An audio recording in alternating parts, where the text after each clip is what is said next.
From the high desert and the great American Southwest, I bid you all good evening, or good morning as the case may be, across all these time zones, stretching from way out in the Pacific with the Tahitian and Hawaiian island chains, eastward to the Caribbean and the U.S. Virgin Islands, south into South America, north to the pole, and worldwide on the internet. This is Coast to Coast AM.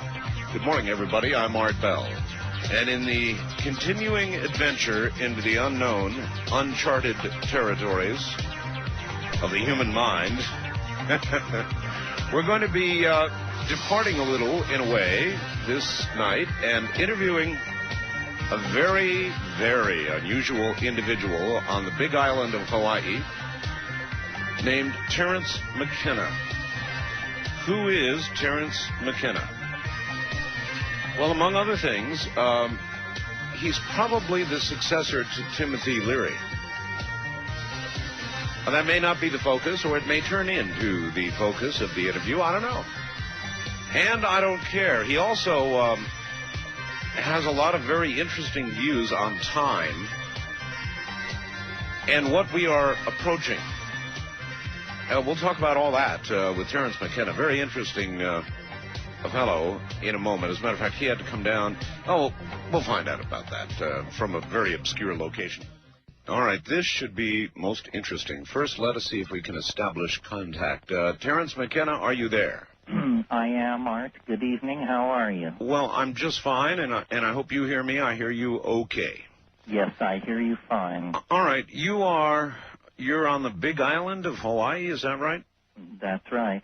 Now, when I called you the other day, you were way up in an area where your only contact with the outside world was by cellular telephone. Where do you actually live? On a mountain somewhere? I live up on the slopes of the world's largest volcano, which is Mauna Loa, and when you called me the other day, we mutually agreed my cell phone is not ready for prime time, so I came off the mountain. I do have up there a 128K connect to the internet that's wireless, 40 miles through the air.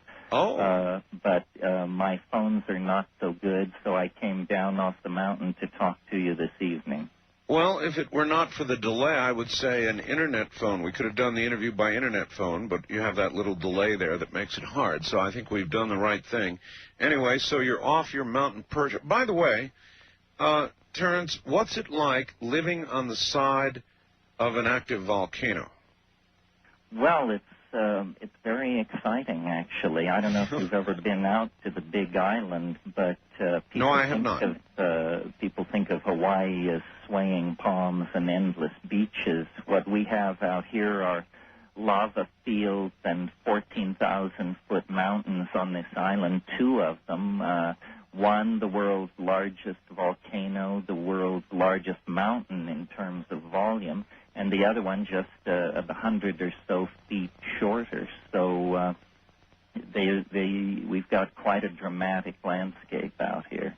Is there any possibility that that volcano will actually blow? Well, it's been in continuous eruption for the past 13 years, but over on the other side, about 70 miles away on the what's called the Hilo, or the wet side. So we sort of feel pretty safe out here. There is some talk. They had a meeting of the International Geophysical Congress a couple of years out here. There is large-scale destabilization that goes on periodically in these islands, big undersea landslides that produce local tsunamis. But in an effort to escape human-created catastrophe and confusion, I'm betting that I can eke out 50 years on this island and slide through in good shape. Well, it's probably a pretty good bet, actually, in the long scheme of things. I think so. I think Hawaii, if the world flies to pieces, it'll be a very good place to be, and if the world doesn't fly to pieces, it's a pretty good place to be. And if the volcano should totally blow up, it's a painless death. That's right. And a dramatic one. Yeah, and a dramatic one as well. That's right. All right. You have a theory about time. Time, actually, Terence, is one of my favorite all-time topics. Before we launch into what you think about time, tell me what you think time is. In other words, is time our invention, or is time a real thing that I realize we're measuring it, but in the cosmic scheme of things, is there really time? You give me a perfect entree to launch into this thing. See, in the West, we have inherited from Newton what is called the idea of pure duration, which is simply that time is sort of a place where things are placed so that they don't all happen at once. In other words, right. It's viewed as qualityless. It's an abstraction. In fact, I think when we carry out a complete analysis of time, what we're going to discover is that, like matter, time is composed of elemental, discrete types. All matter, organic and inorganic, is composed of 104, 108 elements. There's argument. Time, on the other hand, is thought to be this featureless, qualityless medium. But in fact, as we experience it as living, feeling creatures, time has qualities. There are times where everything seems to go right and everything seems to go wrong. That's true. Terence, that's absolutely true. I've wondered about that all my life. There are periods of time where, in effect, you can do no wrong. That's right. And other periods of time where you can do no right, no matter what you do. Well, so in looking at this, I created a vocabulary. Actually, I borrowed it from Alfred North Whitehead. But I think I'm on to something which science has missed. And it's this. It's that the universe, or a human life, or an empire, or an ecosystem, any large-scale or small-scale process can be looked upon as a kind of a dynamic struggle between two qualities, which I call habit and novelty. And I think they're pretty self-explanatory. I'm sorry, habit and what? Novelty. Novelty. Okay. Novelty. And habit is simply repetition of established pattern, conservation, folding back what has already been achieved into a system. And novelty is the chance-taking, the exploratory, the new, the never-before-seen. And these two qualities, habit and novelty, are locked in all situations in a kind of struggle. But the good news is that if you look at large scales of time, novelty is winning. And this is the point that I have been so concerned to make that I think science has overlooked. That if you look back through the history of the human race, or of life on this planet, or of the solar system and the galaxy, as you go backward in time, things become more simple, more basic. Yes. And so turning that on its head, we could say, as we come toward the present, things become more novel, more complex. So I've taken this to be actually a universal law affecting historical process, biological processes, and astrophysical processes. Nature produces and conserves novelty. And what I mean by that is as the universe cooled, the original cloud of electron plasma, eventually atomic systems formed. As it further cooled, molecular systems, then long-chain polymers, then non-nucleated primitive DNA-containing life, later complex life, multicellular life. And this is a principle that reaches right up to our dear selves. And notice, Art, it's working across all scales of being. This is something that is as true of human societies as it is of termite populations or populations of atoms in a chemical system. Nature conserves, prefers novelty. And the interesting thing about an idea like this is it stands the existentialism of modern philosophy on its head. You know, what modern atheistic existentialism says is we're a cosmic accident and damn lucky to be here, and any meaning you get out of the situation, you're simply conferring. I say no. By looking deeply into the structure of nature, we can discover that novelty is what nature produces and conserves, and if that represents a universal value system, then the human world as we find it today with our technologies and our complex societies represents the greatest novelty so far achieved. And so suddenly you have a basis for an ethic.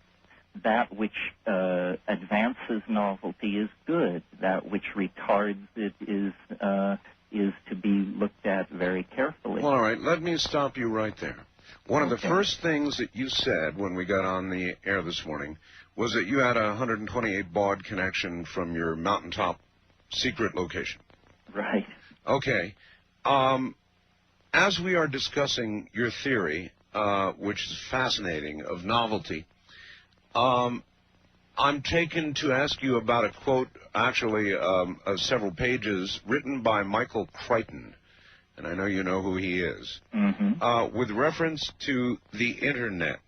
It is Michael Crichton's contention that the Internet, which one might consider to be novelty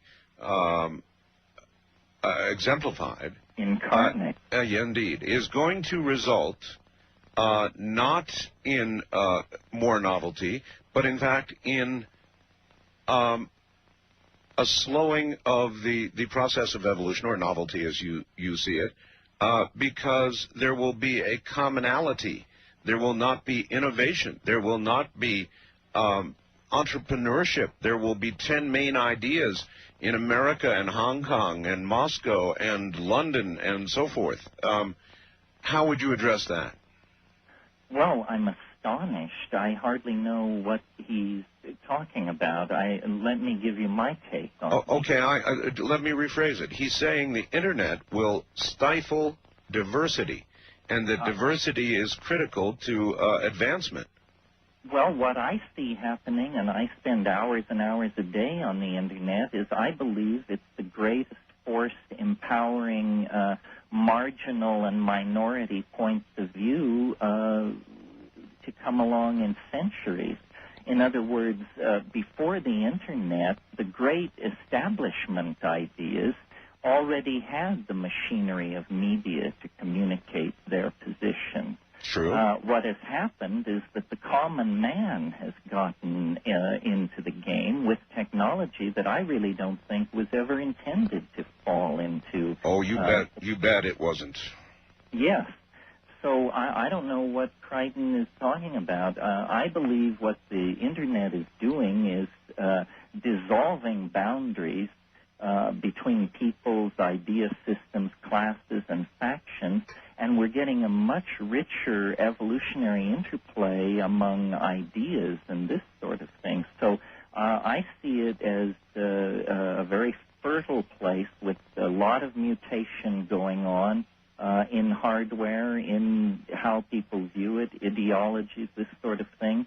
I just don't know where he's coming from with Well, I might expand on it this way. He suggests, for example, that if you were to take an otherwise deserted or barren desert island, and you were to put a species upon it, that species, because there are so few of them, would by necessity be very innovative, would change very quickly in trying to adapt and live and stay alive.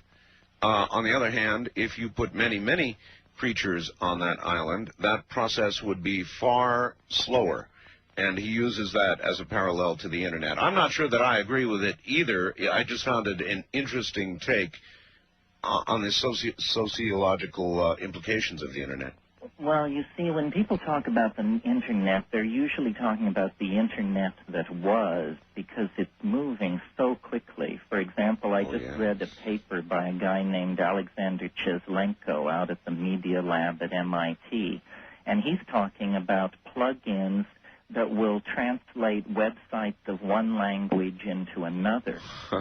Well, now imagine when people can put up websites in Telugu, Witoto, Russian, French, you name it, and you can automatically slide into those websites and see what's going on. You're describing Crichton's nightmare and your best dream, I believe. Well, this is the thing about technology. It tends to polarize people. Let me make one point here before we leave this time thing. I said I'd identified a tendency in the universe which science had missed, which was to conserve novelty. And then you asked about the Internet, which sort of led me to the second half of the observation. Not only does the universe have this preference for novelty, but each acceleration into novelty has proceeded more quickly than the ones which preceded it. So, for instance, the slow cooling out of the universe led to the slightly more rapid appearance of organic chemistry, which led to the quite rapid evolution of higher plants and animals, which led to the hysterical pace of human history. And I see no reason to suppose that process of acceleration will ever slow down. Is it, Terence, a linear process or an exponentially accelerating process? It's an exponentially accelerating process, which leads to a kind of end-of-the-world scenario that has made a lot of people place me out with the squirrels, because I'm saying that this process of novelty is now moving so quickly that within our own lifetime, it is going to accelerate essentially to such an intensity that we will be experiencing more novelty in a few weeks or days than we've previously experienced in the whole life of the cosmos. My God, you have described precisely what I have just written about. I wrote a book called The Quickening.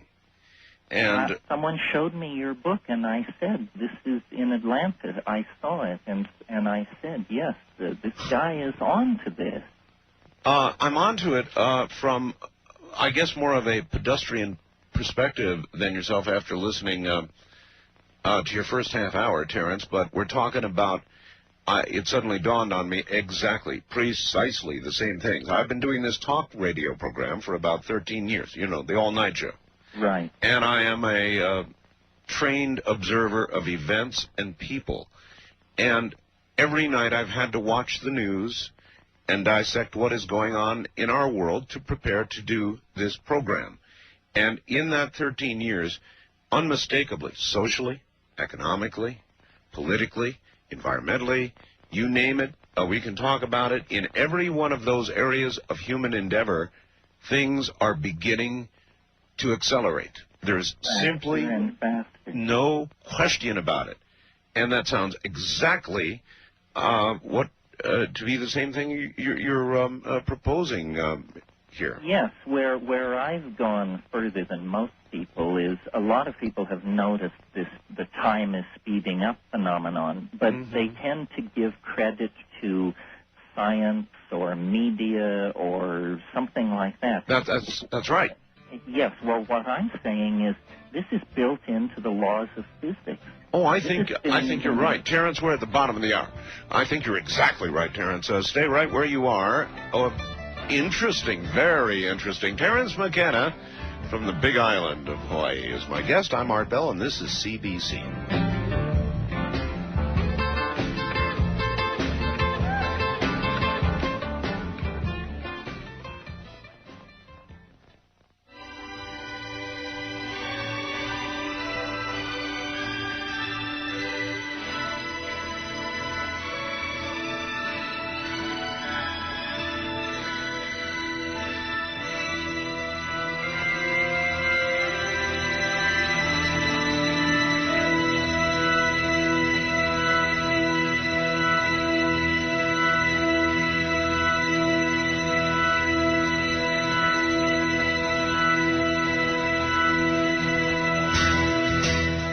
Bell is taking calls on the wild card line at 702-727-1295. That's 702-727-1295. First-time callers can reach Art Bell at 702-727-1222.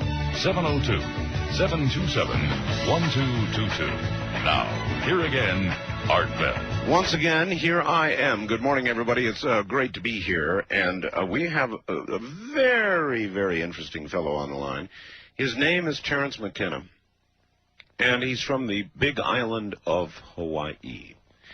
And he has just described to me in language that you had to listen very carefully to exactly what I wrote about. The quickening. And we'll pick up on that in a moment. It's fascinating. My God, it's like hearing my own theory amplified coming back at me, or an explanation of what I wrote about. Wow. Anyway, in a moment, back to Terence. Back now to Hawaii and Terence McKenna. Terence, I thought we lost you for a moment, but I think we have you back. Are you there? Oh, yes. Okay.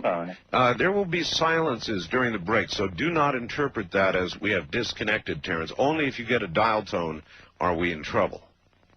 Otherwise, just hang in there, okay? All righty. All right. I mean, I sat here as I listened to you the first half hour in shock because I realized you were describing exactly what I wrote about.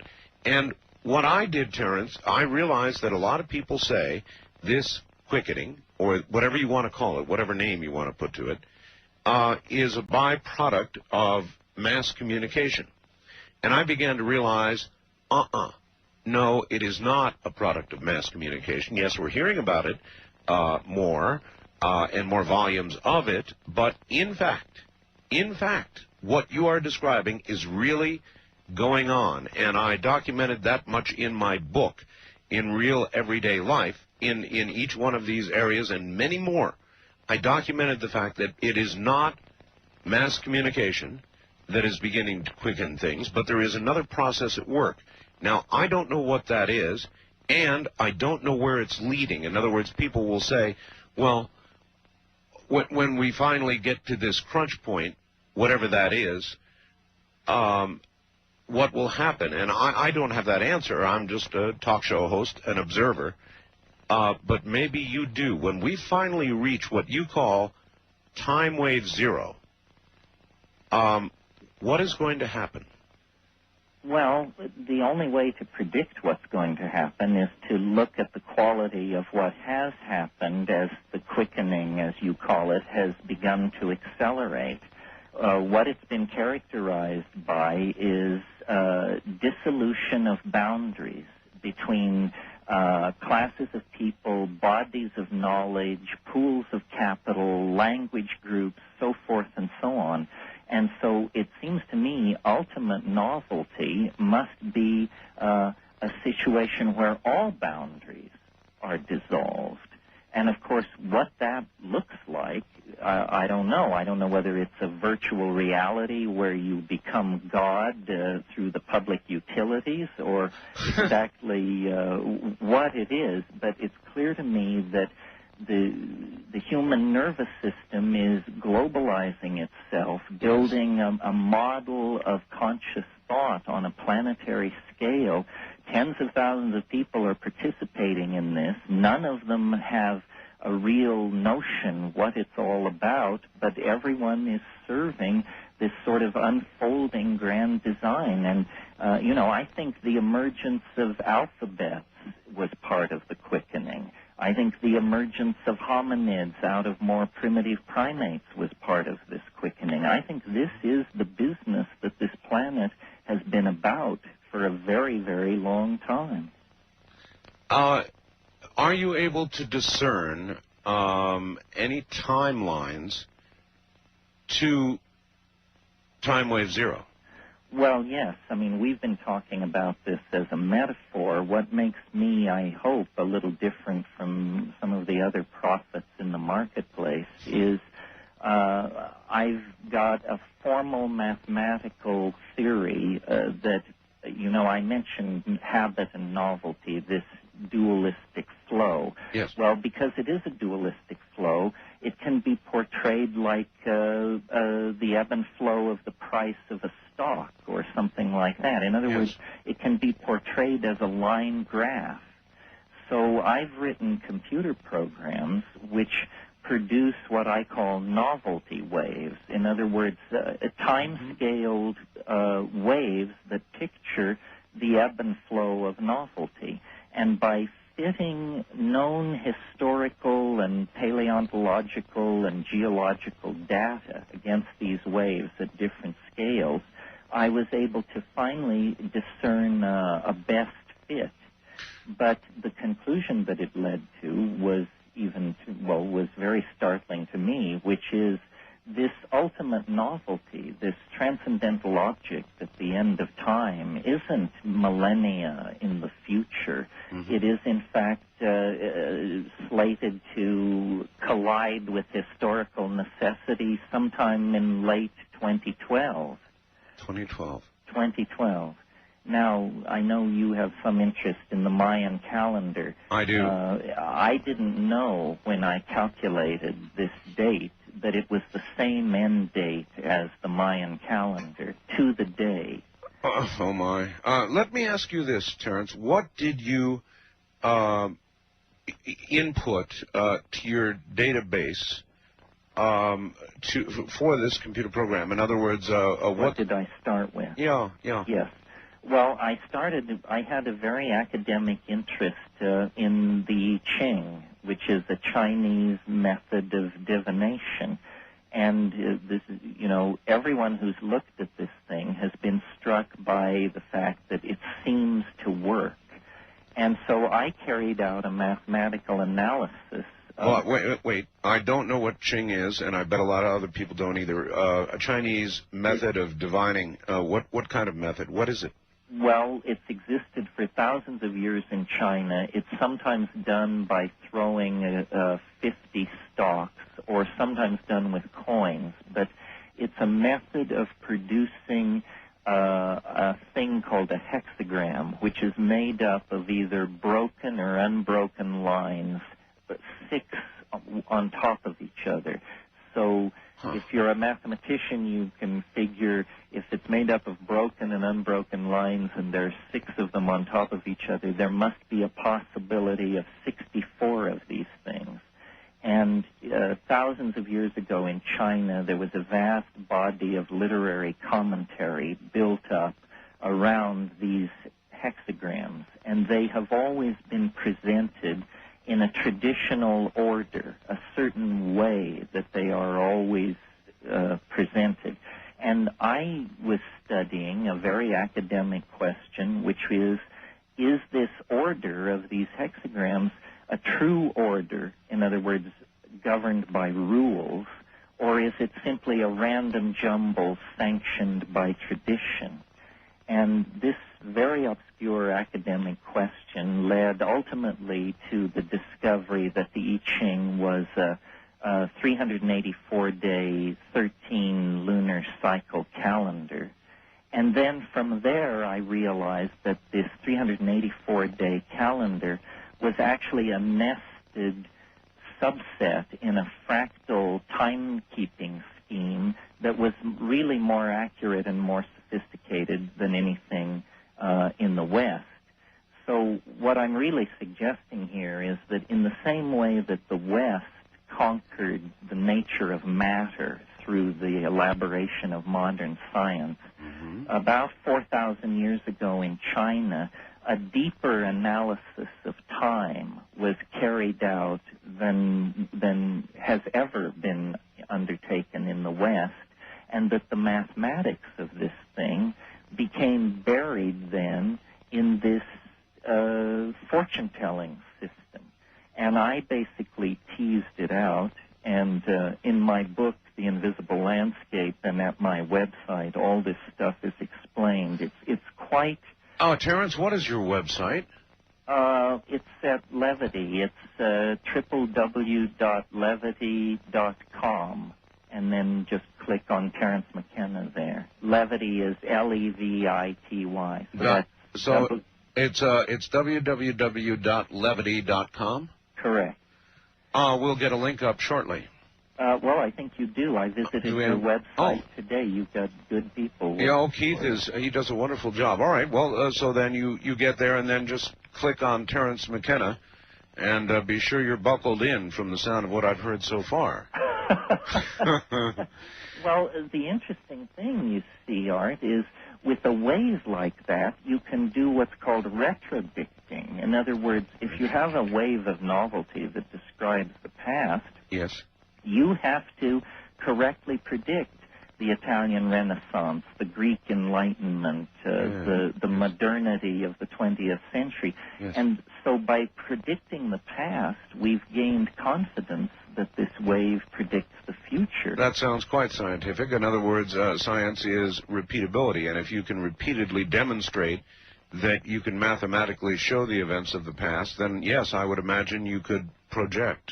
Well, so I've been at this since 1975, but the theory is, in a sense, very conservative. It never says what will happen. It says when interesting things are highly likely and when you're just wasting your time. When you look out or project out toward 2012, what is the magnitude of the spike or the difference there? If you can give us an idea of magnitudes along the way. There is only one point in the entire cycle where the level of habit drops to zero. Effectively, then novelty becomes infinite. And that point occurs on this solstice date in 2012. Now, it's very interesting. There are some people on the net called singularists, and they're hard-headed engineering types, and they take things like rate of energy release, rate of data storage, this sort of thing, and draw all their curves out, and they conclude that sometime between 2008 and 2020, everything, we produce infinite amounts of energy, we pack infinite amounts of data into infinitely small spaces.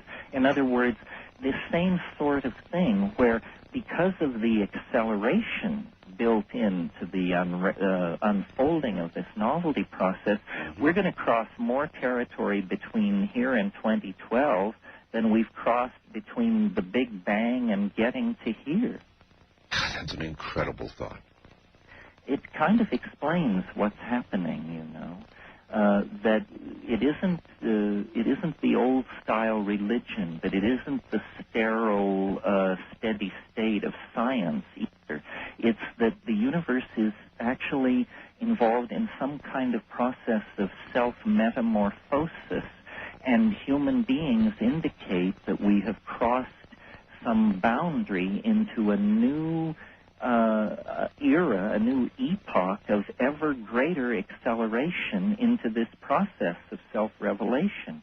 I mean, this is what religions are raving about. This is what every prophet on the street corner is trying to articulate. And no question. I think it's real. I think we're getting a lot of static because people can only deal with it through images that they know. You know, Marshall McLuhan once said, we drive into the future using only our rear-view mirror. And that's sort of what it is. But I call this thing the transcendental object at the end of time. And I think, you know, in a sense, religion and Christian revelation, it will all be fulfilled in a way none of us ever suspected, because nature has this appetite for novelty and acceleration into novelty. And so then again I ask, at this moment that we speak of, 2012, right? What do you actually think will occur? Well, I've thought about this a good deal, and they're hard and soft scenarios, but I've noticed that what the Timewave seems most coherently able to track is technology. Mm-hmm. Somehow technology is very important. It's the transformation of the human relationship to the world through tools. And so what I'm thinking would fulfill this entire scenario without requiring God Almighty to put in an appearance is time travel.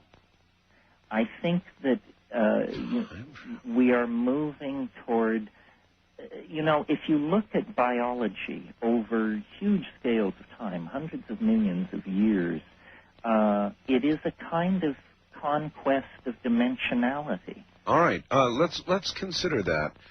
Somebody recently said, and I have been considering since I heard it, a very simple question. If time travel is possible, then where are the time travelers? Well, when I asked that question to my sources, they said you can only travel as far back into the past as the moment of the invention of the first time machine, because before that there were no time machines.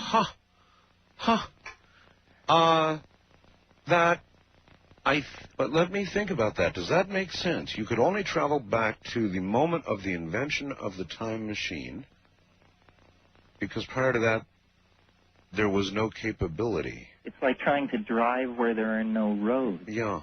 It also means when you invent the first time machine, instantly time machines will appear by the tens of thousands, having come back through time to see the first flight into time. That's incredible. That's a whole new line of thought for me about that question. And it might make sense.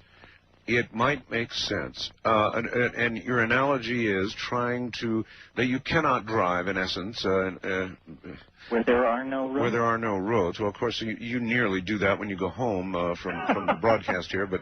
And you haven't even been up to see me. You're psychic. We're very proud of our bad roads. I understand. It keeps the riffraff away, I suppose. It certainly does.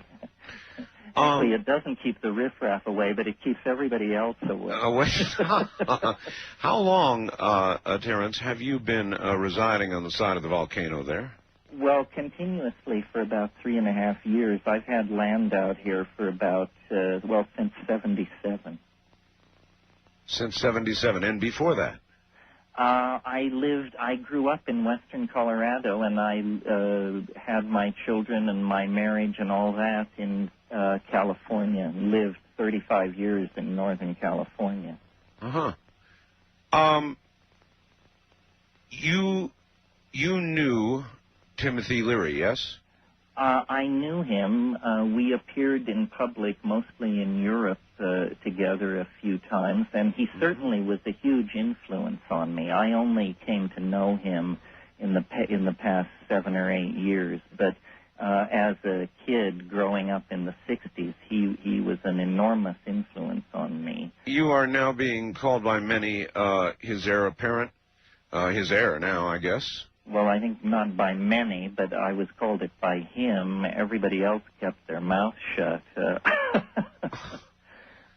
Well, I have my method. I'm very interested in the psychedelic experience. I was raised Catholic, and what I kept of that was an enormous thirst for the paranormal, the miraculous, yes, supernatural. Yes. And I went to India, and I made the rounds of the gurus and the geishas, and I didn't find what I was looking for. But when I went to South America, to the jungles down there, I discovered that LSD was only the tip of the psychedelic iceberg, and what I had taken to be modern science and modern chemistry was actually a tradition of shamanism and religious use of psychedelic plants that was thousands and thousands of years old.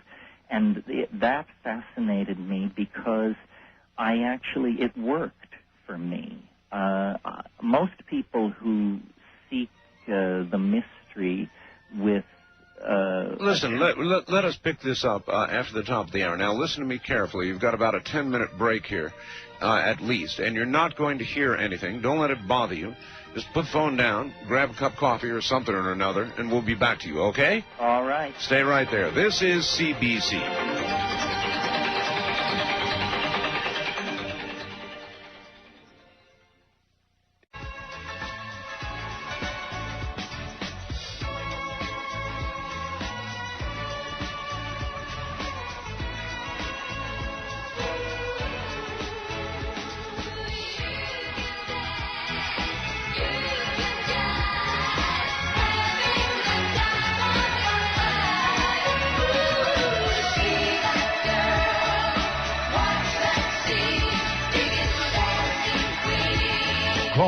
Bell toll-free.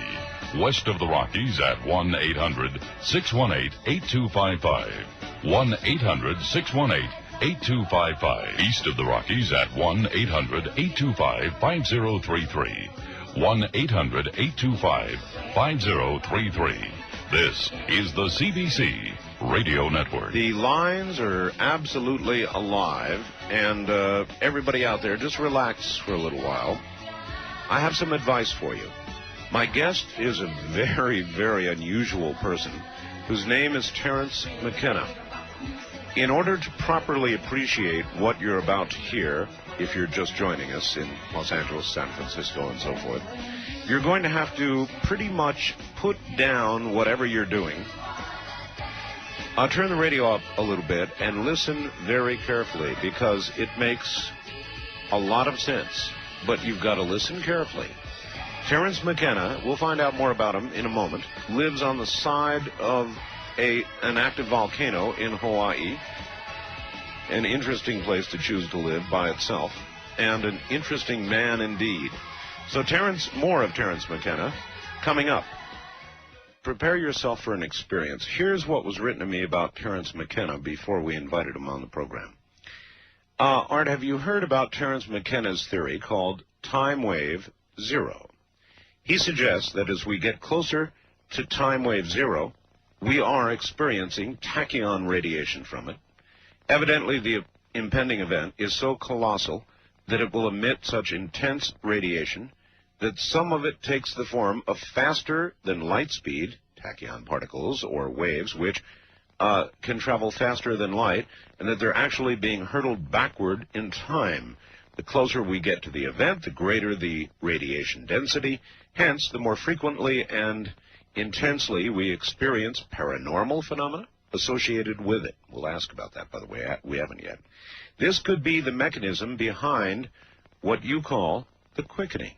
The event we are approaching will probably be something tantamount to a white hole or a mini Big Bang. It will, for all intents and purposes, be the end of time for us. Terence believes it will occur consistent with the Mayan calendar in the year 2012. Now, by the way, he has derived this independently of the Mayan calendar. He simply has discovered that it coincides with it. He goes on, it is not unreasonable to assume that ETs possessing UFOs, if they exist, will be flocking here to research, or rather pre-search, the phenomenon. It is also believed that tachyon bombardment would have bizarre effects on the human nervous system, visions, that sort of thing, as well as physical manifestations in the environment, like the Clearwater Virgin, bizarre mutations like the chupacabra, and heaven knows what else. All the stuff you attribute to the quickening might be explained by this. And after listening to the first hour, I must agree, Terence, I'm stealing one more bit of time to read you a fact that I think relates and challenges you a little bit. It is from Stephen in Wichita, and it's well thought out. Here it is. Art, I'm not sure that you can equate novelty with either acceleration or complexity. Nature has always been novel, and surprisingly so, considering earlier periods in Earth's history, given that over 90% of all species that have ever lived are now extinct, and the exotic body designs, it would seem novelty is a given. But in order to be effective, it must have a survival advantage and be passed on. Once the novelty becomes a hindrance, it disappears. Acceleration may be more a factor of population density. Virtually all of the social problems we face today have been duplicated years ago in rat population density studies. Our novel inventions of this century have simply allowed us to artificially compress distance and time by modes of travel and communications. Profit motives have directed and limited the novelty of our civilization in this century as never before, and we are becoming a hindrance. The higher the population density, the more the acceleration seems to be. Anecdotal but relative. Compare the pace of a small country town to a large city with its population density and resulting problems accelerated by stress and profit motives. That's from Steve in Wichita. What do you think, Terence? Well, I don't disagree with all of that. I think there's certainly been ebb and flow of novelty within the 20th century, parts of it more novel than others. But I think to argue that it isn't among the most novel periods in time is a pretty uphill battle. The question is whether novelty is something which simply adheres to statistical dynamics, or whether it's a real direction, a real arrow that is directing process, and that's what I maintain. I think it's not true to say that the biota of the Earth today is not more novel than it was in the past. Certainly there are novel forms of life which have undergone extinction, but the proliferation of human life, which is an advanced animal plus a culture-creating creature, indicates to me that we're at a level of novelty that this planet has never before experienced. Of course, it's an arguable thing because history, which is what we're always comparing these waves to, is not yet a quantified thing. I mean, how do you rate the War of the Roses over Queen Anne's War or something like that? But nevertheless, though we don't have an absolute quantification of history, there is general agreement among historians that events like the Renaissance, the Greek Golden Age, the 20th century, are periods where a great deal of novelty in social forms and technologies was concentrated. All right. You put together a computer program which was able to trace the ebb and the flow of this novelty and, in effect, chart major events in history. How many, if I might ask, hits and misses when you got this in final development, and then you look at each point in history, how many hits and misses? Were there any misses in the model, or did you hit each major moment in history on the nose? Well, by my understanding of this theory, there can be no misses. In other words, it's not a statistical theory. We're not okay if we're right 2/3 of the time. Hear, hear. So we have to be right all the time. So you're telling me you are? I submit to you and to the world for your examination and critiquing the fact that, yes, the time wave, with its end point in December 21st, 2012, describes with as great an accuracy as I am able to discern the actual vicissitudes of novelty and habit in history and natural history. That's the claim. That's right. Terence, have you submitted this? I mean, this is serious science that you're discussing. Have you submitted this because of its repeatability? That's science. Now, have you submitted this to peer review? Well, among mathematicians, yes, and there's a lively debate raging on the Internet about that. Let me say something, though, here about science and why the acceptance of the time wave can't really occur under the tent of ordinary science. You have mentioned repeatability. Repeatability is the idea at the very basis of the scientific method, at the very basis of experiment. That's right. It's what's called restoration of initial conditions. But now notice that what the time wave theory is saying is that every moment in time is a unique moment. Is unique and will not specifically repeat. But what you're suggesting is that you can plot the highs of novelty throughout history. Yes, you can, but you cannot assume that you're doing it probabilistically. In other words, essentially, when you really understand philosophically what the time wave is saying, it's an enormous attack on probability theory.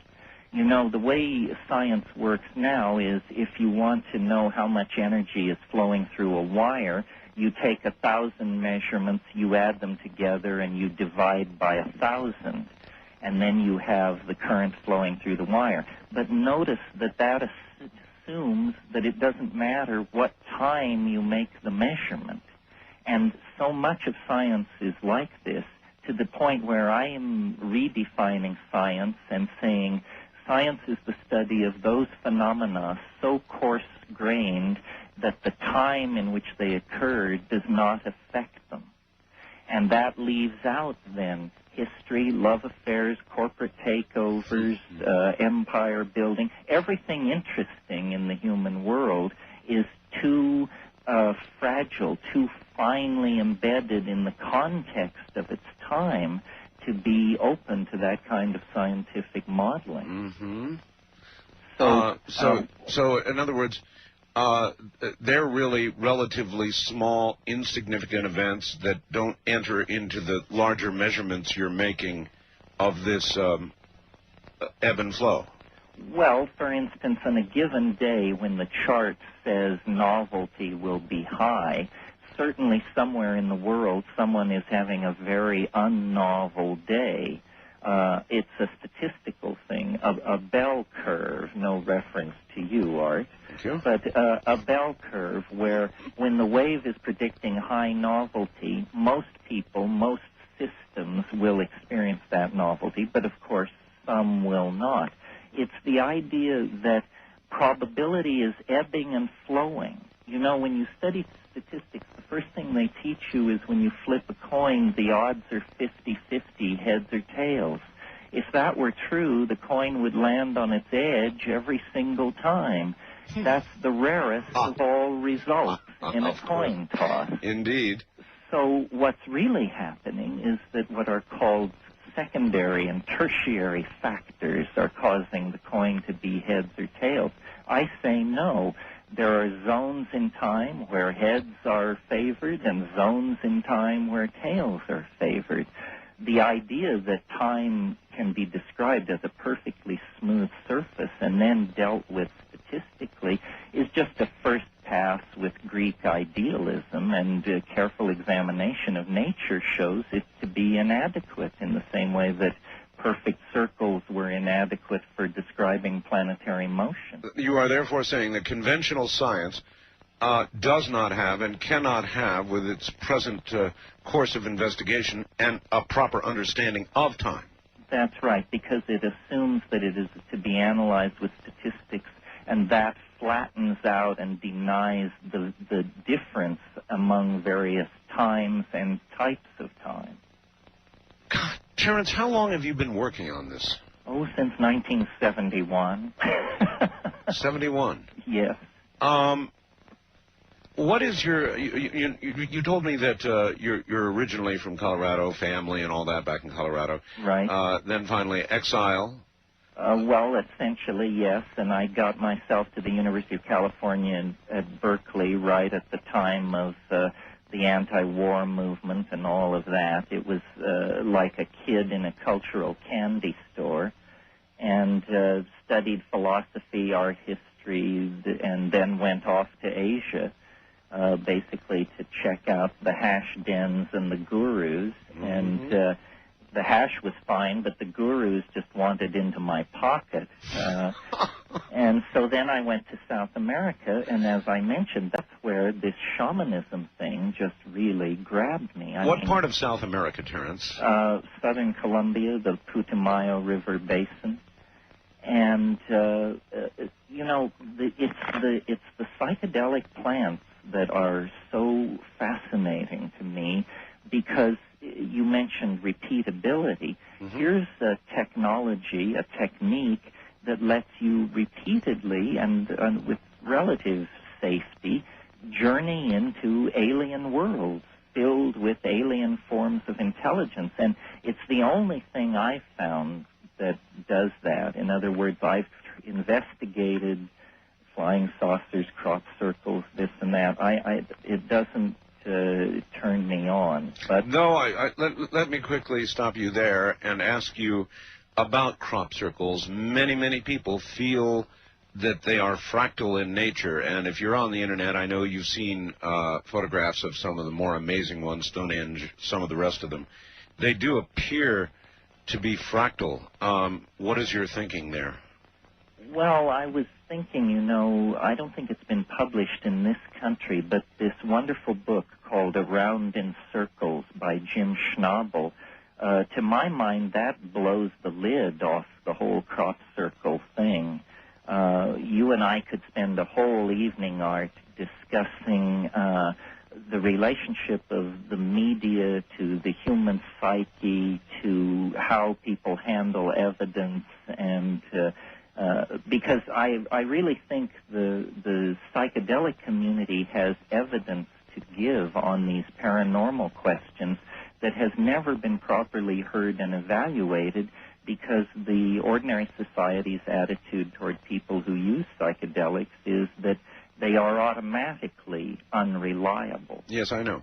But I think we're not going to crack stuff like UFO abductions and that sort of thing unless we admit the psychedelic evidence. And if we do admit it, suddenly the whole thing begins to look very, very different. All right, Terence, I don't reject it.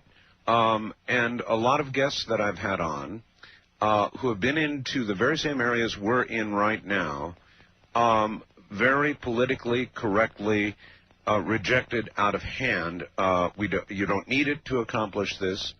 They say that you can do it within yourself. And I don't reject that thought either, but I would like to hear the case that you would present for psychedelics opening the doors that you're talking about, that in fact they do. How would you make that case? Well, I hear what you're saying is you're equating spiritual techniques like yoga and prayer and human decency and that sort of thing. I'm not sure there's a connection. I mean, it does help to be an ethical person to take psychedelics, but for instance, the psychedelic that has fascinated me most over the years is DMT, dimethyltryptamine. Now, this is not a well-known substance. No, it isn't. What is it? Well, that's what it is, dimethyltryptamine. It occurs in a number of plant species throughout the world. It's utilized by native peoples. And in the pure form out of the laboratory, when you smoke this stuff, you find yourself inside the flying saucer that all these dazzled people are raving about. But you found yourself there by initiating an action on your own. In other words, repeatability. And after about 3 minutes of spending time with the self-transforming elf machines and their technologies, you're deposited back in your apartment, pretty much none the worse for wear. Well, now let's give this stuff to the leading lights of the UFO community or anyone else who has an interest in unusual psychological or paranormal phenomena. All right. Hold tight, Terence. We're at another break point. Stay put. We'll be right back to you. This is CBC.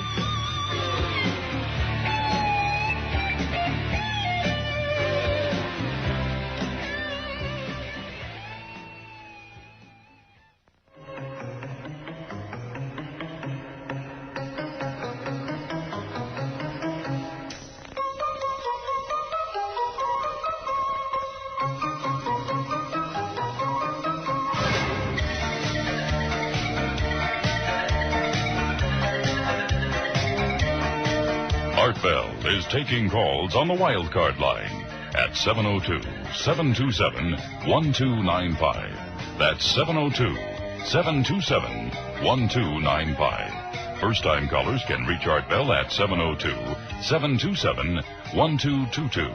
702-727-1222. Now, here again, Art Bell. Well, when I tell you we have different shows, maybe you're beginning to believe me. Terence McKenna is my guest. What a totally interesting individual he is. You've got to sit by the radio, turn the volume up a little bit, put down your book or whatever else you're doing, and listen. Back now to the big island of Hawaii and a very unusual individual named Terence McKenna. Terence, I've got a question for you. Have you ever watched Star Trek? Oh, yes. Oh, yes, good. You're familiar, then, with the Prime Directive. Thou shalt not interfere is, I believe, the prime directive. Yeah, that's right. Yes. Now, what you are saying is so serious and is such a large revelation that is it not possible that you are, in a sense, doing what you're doing right now, violating the prime directive? Well,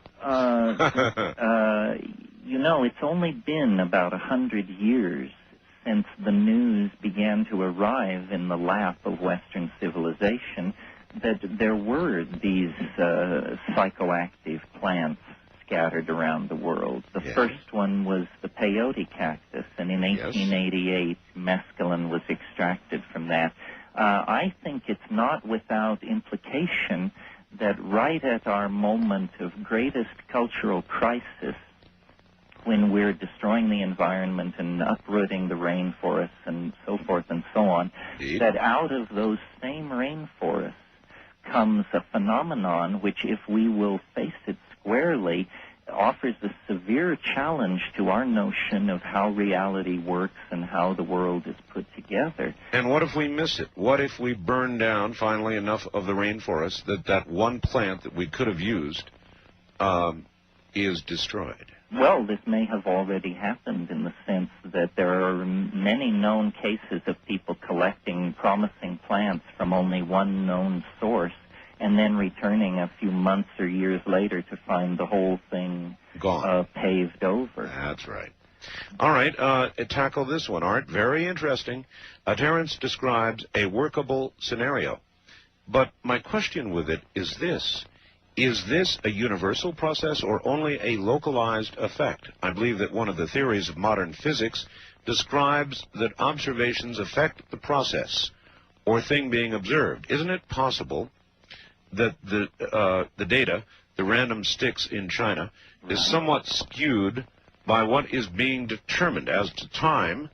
Hasn't everybody noticed the phenomenon of time being perceived to slow down depending on how frequently you, for example, look at the clock? Cooks have noticed the same effect with boiling water. The quickening may be happening because we notice certain events and then notice more of the same as time goes along. In other words, we cause the process to occur, at least from our point of view. Ed in Nashville.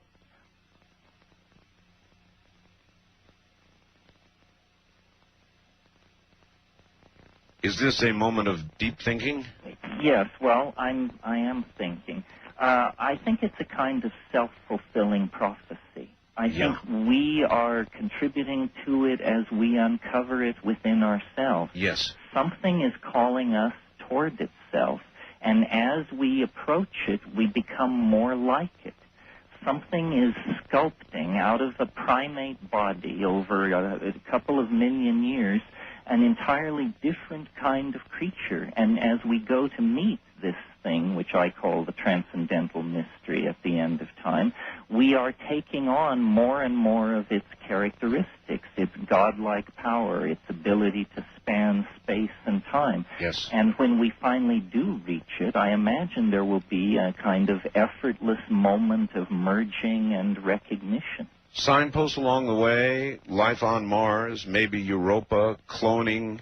The rise of the Internet, virtual reality, nanotechnology, possibly alien artifacts, all that and more.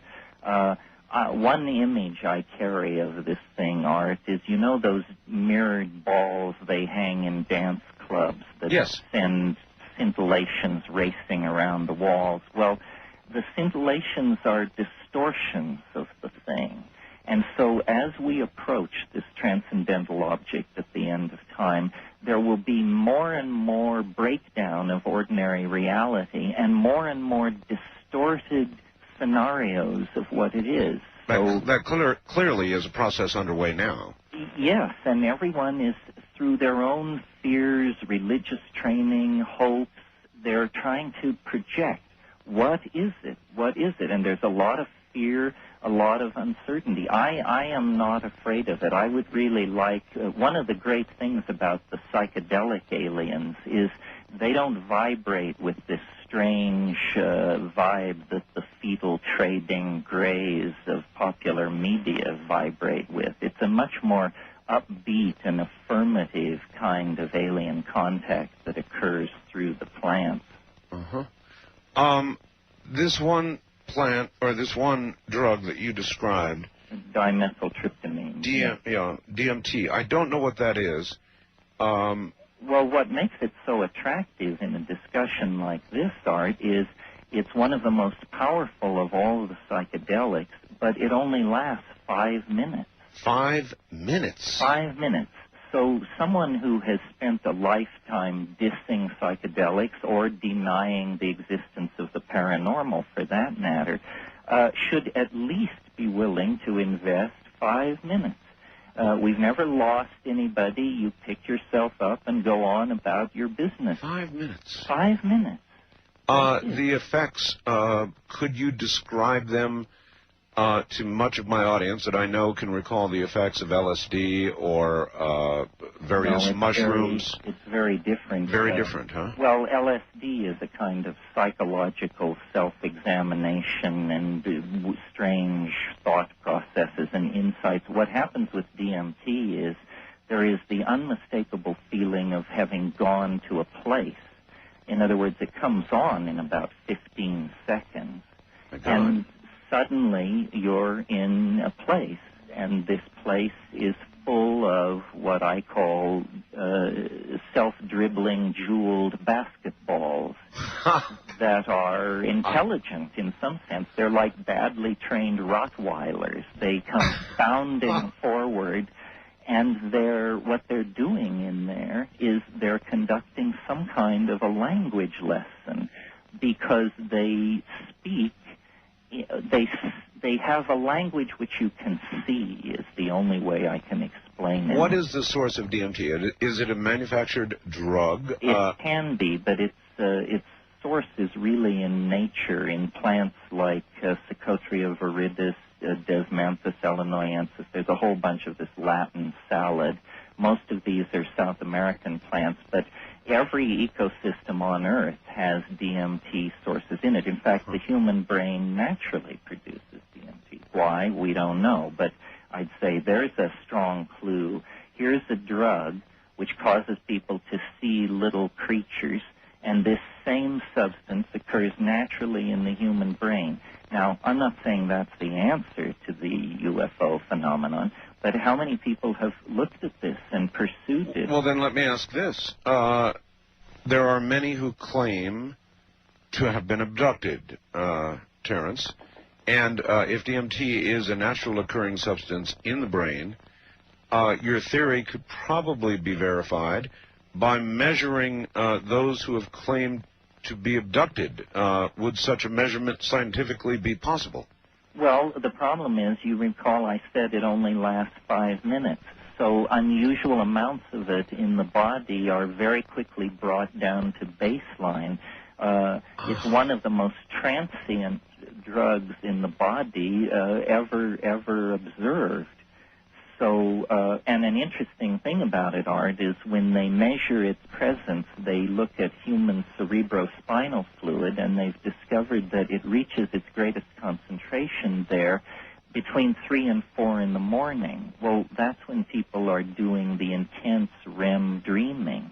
Yes. And so I think the Australian Aboriginals have this concept of the dream time. Yes. And I think when you put the dream time, the chemistry of DMT, the abduction stories together, and the depth with which modern media has programmed and messed with people, you're very close to being able to begin to talk about the alien phenomenon. I think there are aliens, but I think they can only reach us through our minds. They don't cross the universe in ships of titanium. They don't even project holograms of themselves into the desert air. They come through the human mind. And if you look at the human mind, in all cultures and in all times and places, except Western Europe, in a few intellectuals in the past few hundred years, the human mind has always been haunted by sprites, gnomes, nixies, elves. Yes. So I don't see the UFO, the modern wave, as anything more than the latest wave of this mysterious relationship we have with disembodied minds through the imagination. Well, then people say, well, so this is the old psychological reduction argument. No, because when I say the human imagination, I don't mean some paltry psychological function.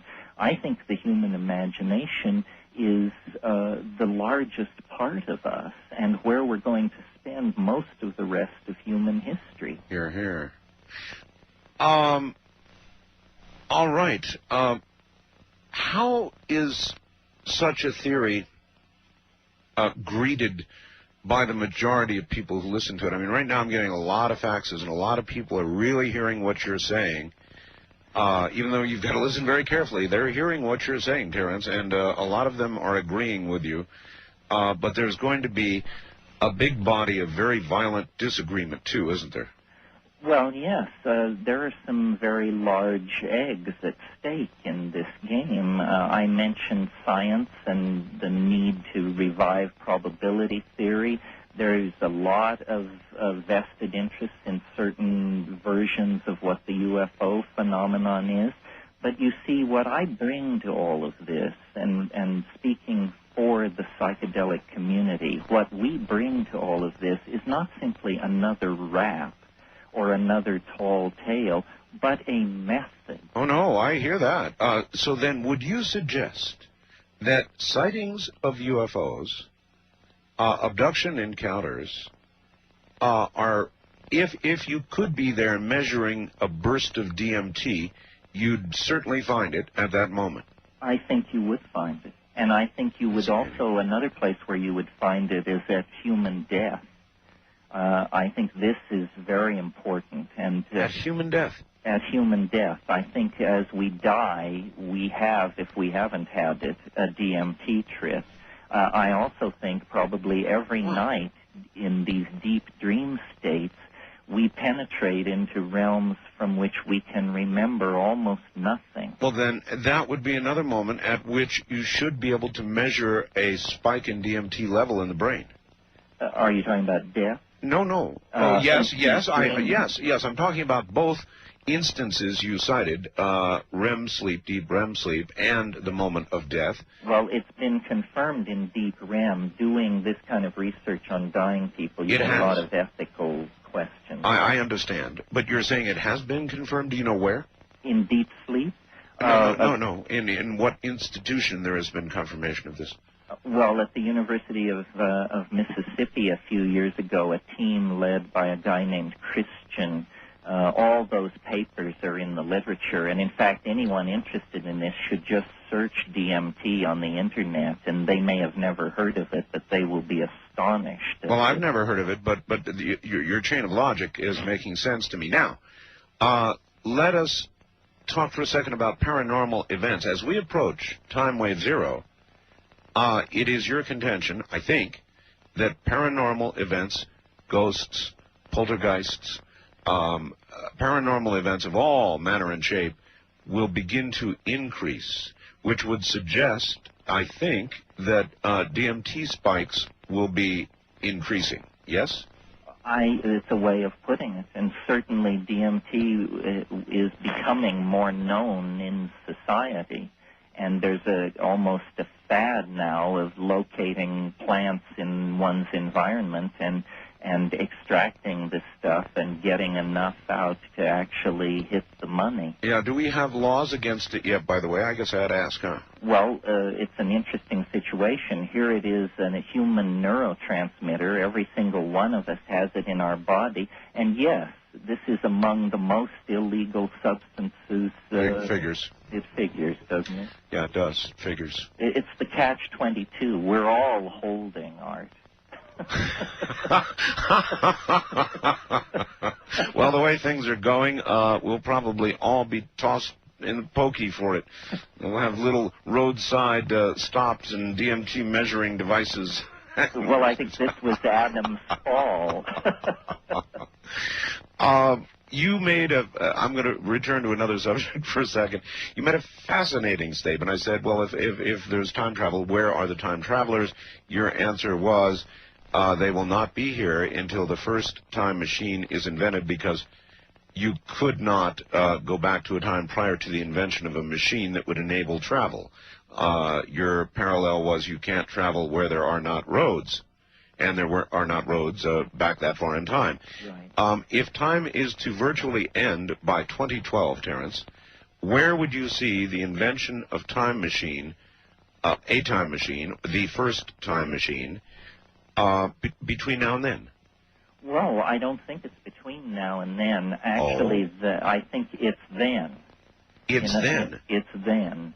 In other words, if what the Timewave Zero thing is showing is that events can be portrayed in this linear way as a line on a graph, yes, that suddenly in 2012, for some mysterious reason, this can no longer be done, it must be because in 2012 time ceases to be linear. And that must mean that's because a technology is created which causes time to lose its linear and serial quality, and that could only be time travel. And you believe that at that moment, tens of thousands or millions or who knows of time travelers will suddenly show up? Well, actually, that's my conservative model of what would happen. What's against that is, I'm sure you've heard this, the well-known grandfather paradox, which is time travel is always said to be impossible because you travel back in time and you could kill your own grandfather. How do we avoid this? Yes. I think we avoid it by actually what happens when the first time machine is invented is the rest of universal history happens instantly. This is the only way paradox can be kept out of the picture. So I call it the God whistle scenario. So in other words, linearity ends at that instant. And the rest of the history of the universe occurs in a few milliseconds. It's sort of the reverse of the Big Bang, where you get a lot of action in the first few nanoseconds of the universe's life. In this model, the universe undergoes half of its morphogenetic unfolding in the last few milliseconds of its existence. Is that then the moment when the human race, in effect, joins those that we can temporarily now visit only with something like DMT? Or that the human race joins those who have passed over into the great beyond, or both. That's what I think it is. I mean, are they one and the same in your view? Or they may be. I've thought that, these DMT creatures, what are they? And the conservative position, since we know there are human beings, is they must be some kind of human being. But what kind? And the only answer I can come up with is souls. I mean, I resisted this, but is it possible that shamans have been using plants to peer into the great beyond, and that there is a kind of ecology of souls out there? When you ask the shaman, they say, well, you weren't listening. We told you we did it with ancestor magic. You say, oh, I get it. An ancestor is actually a dead person. Oh. Yeah, absolutely fascinating, Terence. Listen to me. We're at the top of the hour. Go take a 10 or 12-minute break, and when we come back, we're going to talk about souls, because I've got some recent, really incredible news about souls, and you're just the right guy to comment on that. And don't worry, folks, we will get the lines open. Terence, rest. Okay. All right. Terence McKenna. Terence McKenna, wow, is my guest. Are you listening? From the high desert, I'm Art Bell, and this is the independent and sometimes very strange but fascinating CBC network.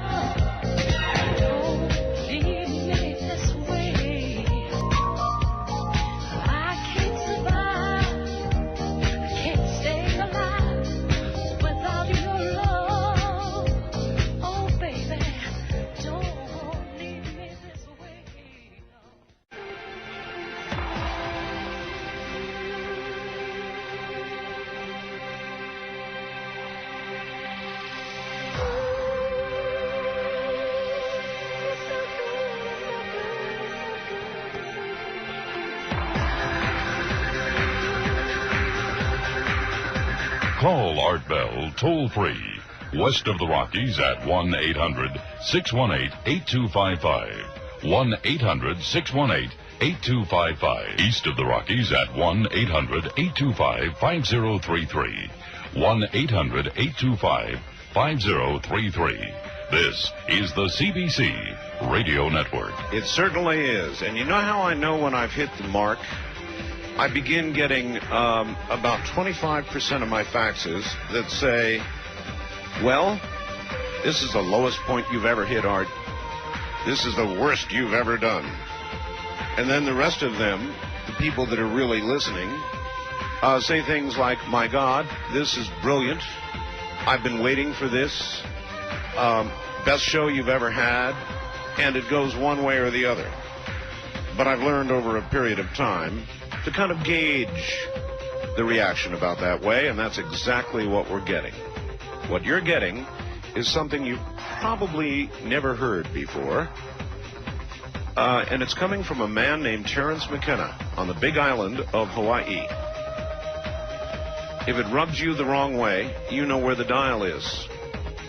If, on the other hand, you have the time to sit down and really listen to what's being said, not reacting like a Neanderthal with your head hitting the table, then you're going to come away from this thinking some new thoughts. And there is value in that. Back to Terence shortly. All right, we are shortly going to go to the phone lines with Terence McKenna. That should be an interesting adventure unto itself. But I want to ask you, Terence, about a little bit about souls. You mentioned souls, and so I have two questions. One is, there was a very old medical study in which a medical doctor actually endeavored to set out and prove, in days when it was politically okay to do this kind of thing, that the soul could actually be measured, that at the very instant of human death, and he went through a whole big trip. I put the medical report up on my website. The human body loses about 3/4 of an ounce. And not due to gases or anything else you might imagine in your mind, no physical cause, all of that accounted for. And he printed and published this medical study suggesting the human body actually instantly, at the instant of death, loses 3/4 of an ounce of weight. Do you have any reaction to that? Well, looking at it through the eyes of novelty theory, I think nature is very reluctant to give up a complex ordered form once it's been achieved. I've noticed that the difference between living organisms and things like chairs and tables, the chairs and tables don't metabolize. In a sense, the soul is something which is manifest in time. It's almost as though organisms have a hyperdimension. They're objects with time folded inside of them. Yes. And at death, what seems to happen is this complex morphogenetic field, if you will, simply withdraws back into whatever higher dimension it came from in the first place. It's not that it falls apart or dissolves, it's that it retracts from matter. It clothed itself with matter for some decades, and now it's simply releasing its organizational power over matter, but it isn't being destroyed. I mean, that's my personal take. I absolutely agree with you, but by your description, it would suggest there could not be physical weight to it, or could there be? No, I think there could be. I think we don't know what it is or of what it consists. This is all, as you pointed out, because of social attitudes and different ideas of medical ethics. These areas are very, very difficult to get data on. All right. Next data point. I don't know up there on the mountain whether you've got television. Do you have television up there? Well, we have it, but we don't do much. You don't do much with it. All right. Well, 2020, about a week ago, did a truly fascinating segment. Maybe you heard me talking about it on the program. Damnedest thing. They they followed a 57-year-old woman who received both a heart and lung transplant from a teenage boy. When she woke up from the operation, she had the immediate cravings, I mean immediate cravings, of a teenage boy. And if that's not enough for you, Terence, she, of course, had no idea who the donor was, but she had a dream in one of the successive nights in which she dreamt the name of the donor. All of this was chronicled on 2020. Now, again, it goes to the question of the nature of the soul, but, I mean, these are physical body parts. And the obvious implication here is that some essence of that boy was transferred to this woman. And it is not the only case of this. It has been noted again and again in transplant cases. What does that suggest? Well, you know, we have memories, and we've never located, though we believe they are in the brain. We've never proven or demonstrated that. My friend Rupert Sheldrake, the British physicist, he believes everything has a kind of memory, objects, organs, ideologies, and that these things surround objects like auras and follow them through time, that you can't move a heart or an organ from one body to another without some of the, dare we say it, karma associated with it coming with it. I don't see how it could be any other way. Sure, we dare say that, no problem. And I think it's fascinating. So it, again, is really evidence of, I don't know if I dare use the word soul, because I'm not sure that is the soul, but it certainly is some sort of transference that is occurring that indicates that maybe our soul or our being is in no central location, but rather a total part of us, yes? Yes, absolutely, yes. All right. I would like to begin taking some calls here and let them ask you some questions. First-time caller line, you're on the air with Terence McKenna in Hawaii. Yes, Terence, I got so many ideas I wanted to question you about, but I'll try to limit it. As far as souls go, would we agree that the electrochemical energy in the brain has to go somewhere after death? Yes, this is what we're saying, that in a sense it withdraws into what I call hyperspace. You know, in a way you could say the body is a lower dimensional sectioning of a higher dimensional object, which is the soul-body complex. Mm-hmm. And on the other point I wanted to touch on, as far as your uniqueness curve, how do you account for the chaos theory that there are random particles in the universe affecting the interaction of particles that they come by?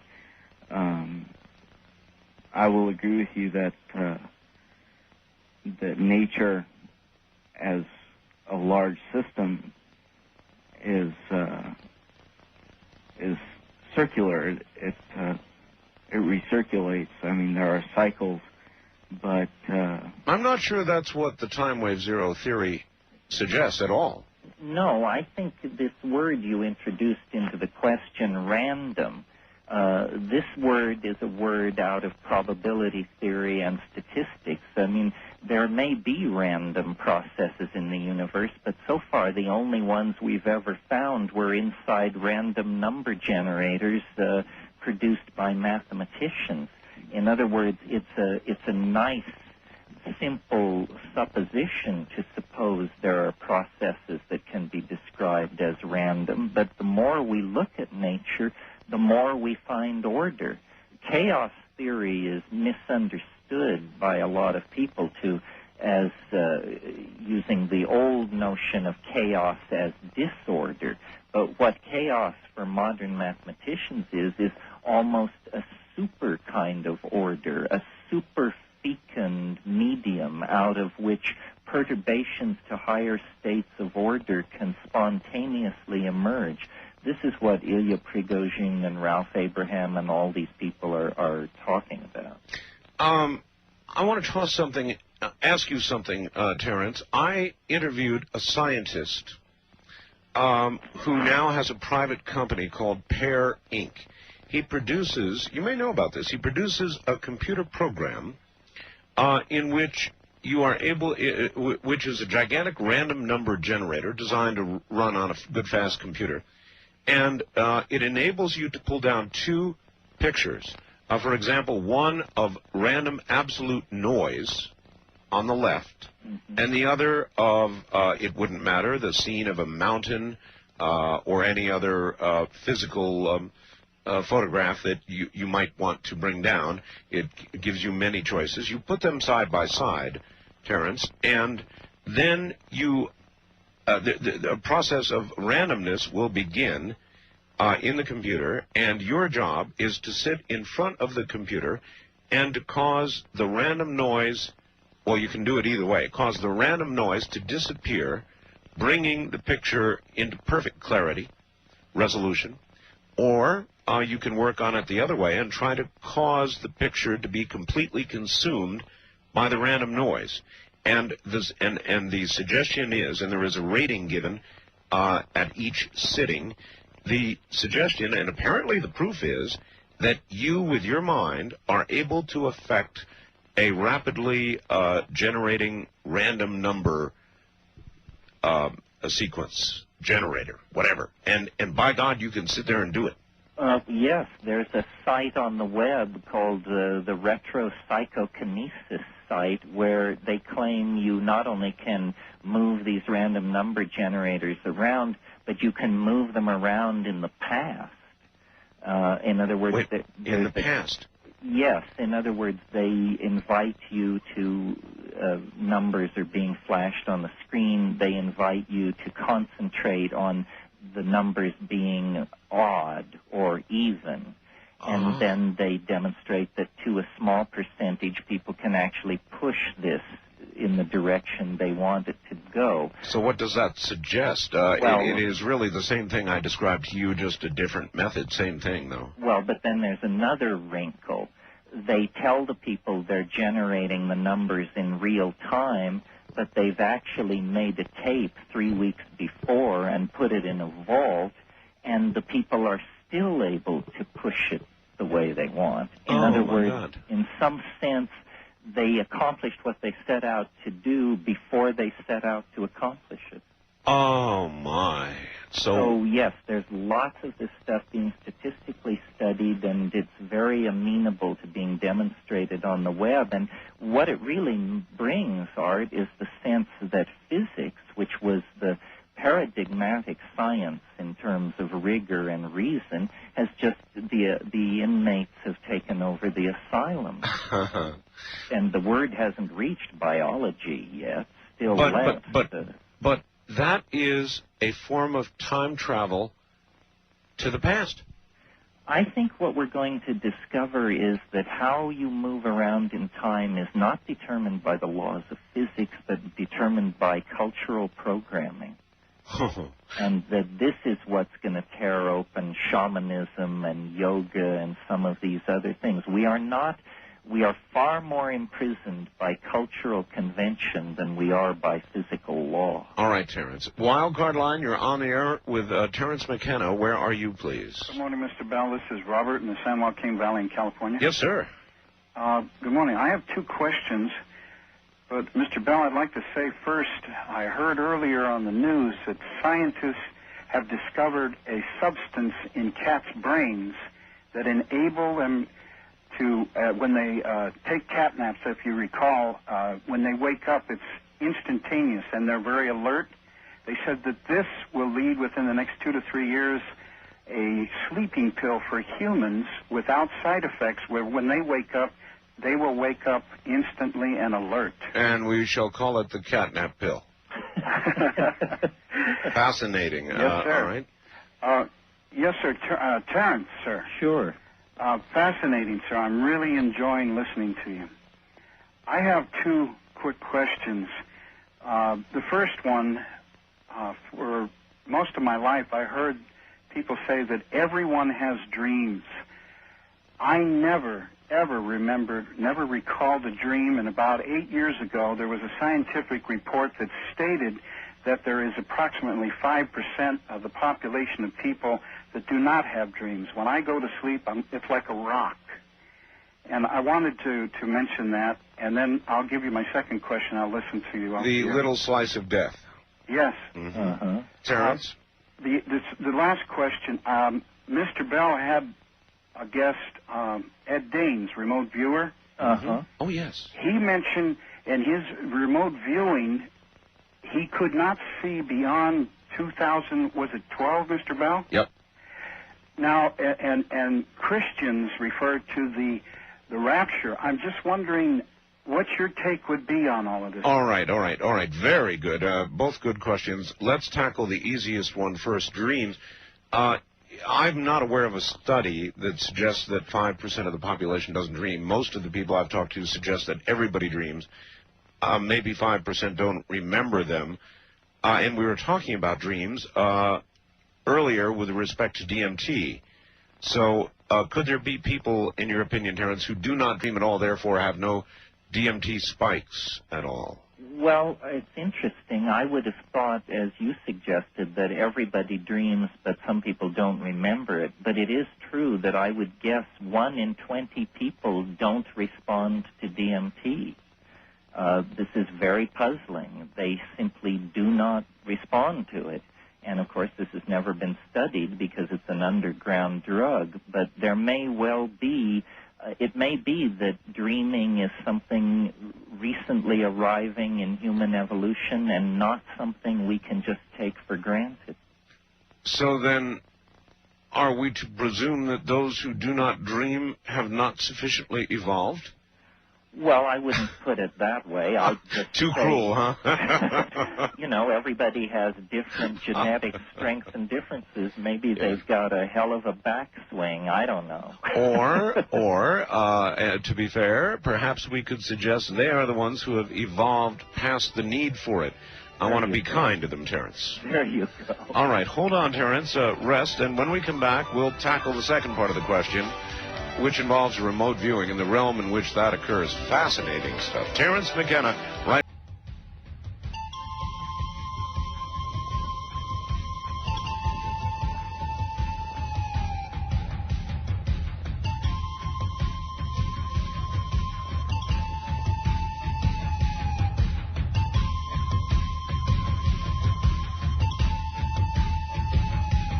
Art Bell is taking calls on the wild card line at 702-727-1295. That's 702-727-1295. First-time callers can reach Art Bell at 702-727-1222. 702-727-1222. Now, here again, Art Bell. Once again, here I am. Good morning. Terence McKenna is my guest, and oh, what a wide variety of reactions indeed we're receiving. To some, Terence is a heretic. He's dabbling in the black arts, witchcraft, magic, perhaps even the Antichrist. To others, this kind of reaction, Art, I'm a computer artist programmer. Consider myself a very intelligent person. I've been listening with absolute fascination. I think that your guest is right on the mark. It explains everything very succinctly. It's brilliant, period. That's Dave in Milwaukee. And we'll get back to Terence in a moment.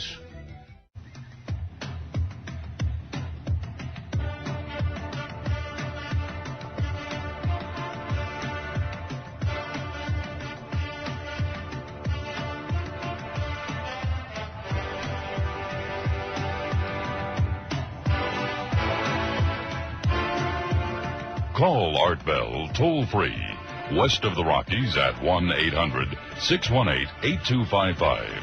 1-800-618-8255. East of the Rockies at 1-800-825-5033.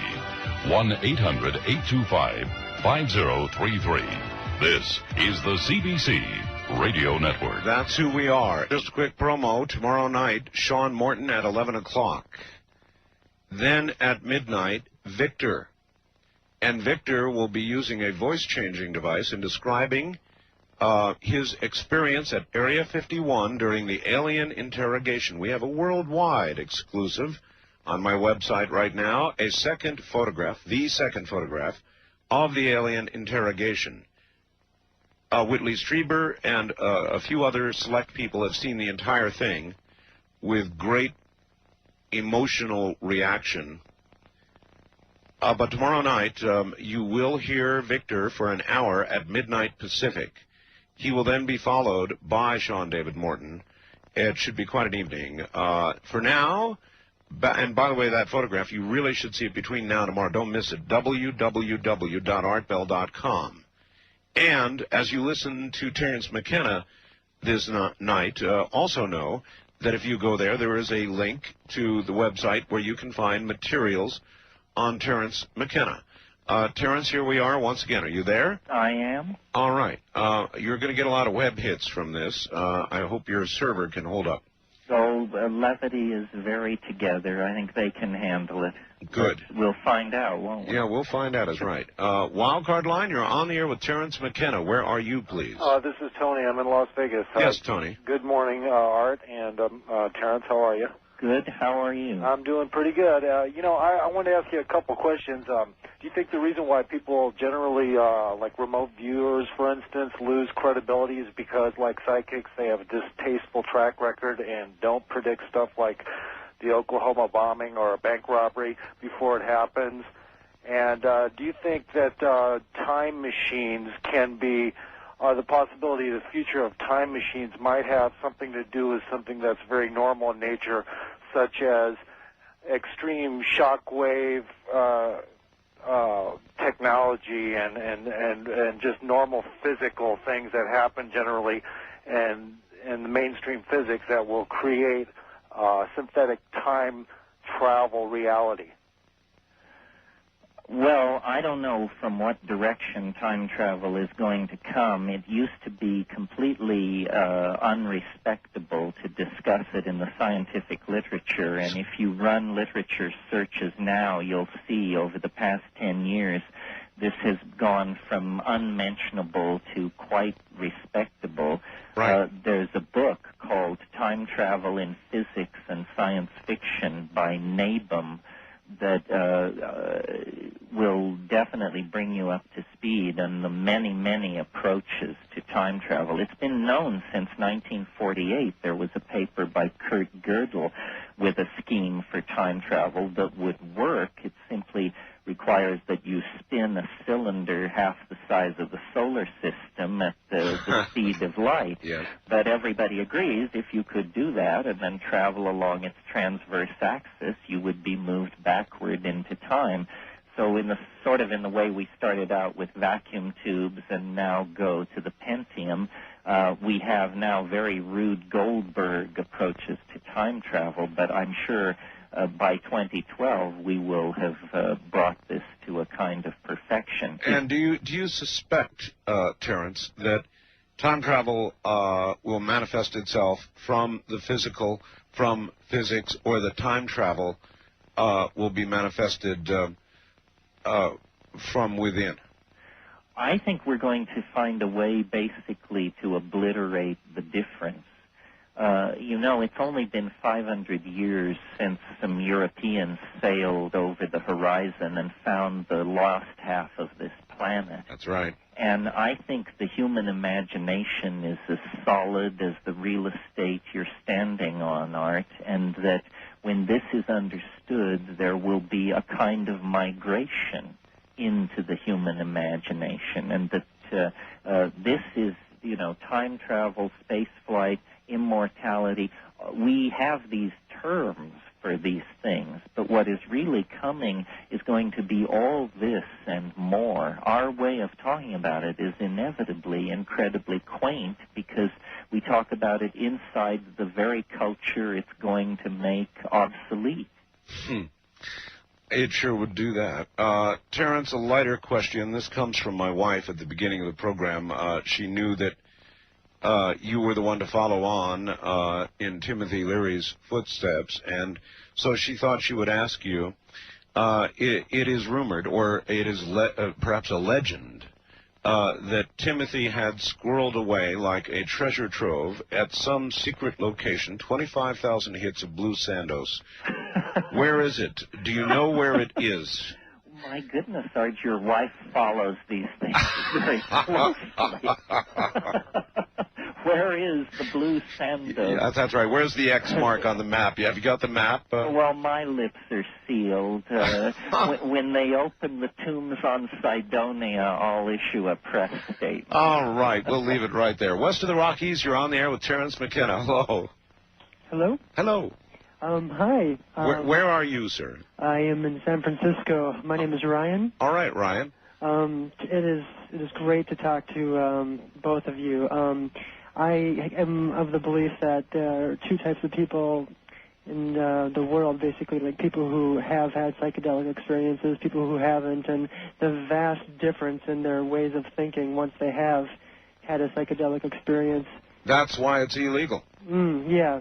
Yeah. What is the direction, I wanted to ask Terence, that he sees this state now where it is illegal and why it is keeping, I think, our civilization down to its dreadful state. I think that, if it could be, like through mass awareness somehow, I just wish it could be legal so people, I think, could go to the next level that we are, coming to towards so fast with things speeding up. I mean, everybody feels it, I believe, everybody that I know. Did you say next level? Yes. You're calling from San Francisco, not Rancho Santa Fe, right? Yeah, exactly.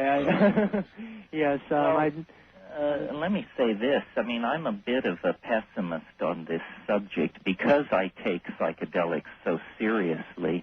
I can't imagine them ever being really legal unless there's a total social transformation, because my analysis of it is the reason everybody from a Marxist state to a Christian oligarchy to a high-tech industrial democracy can get together and agree that psychedelics are a terrible, terrible thing is because the social effect of psychedelics being taken by large numbers of people is a kind of deconditioning from the cultural myths.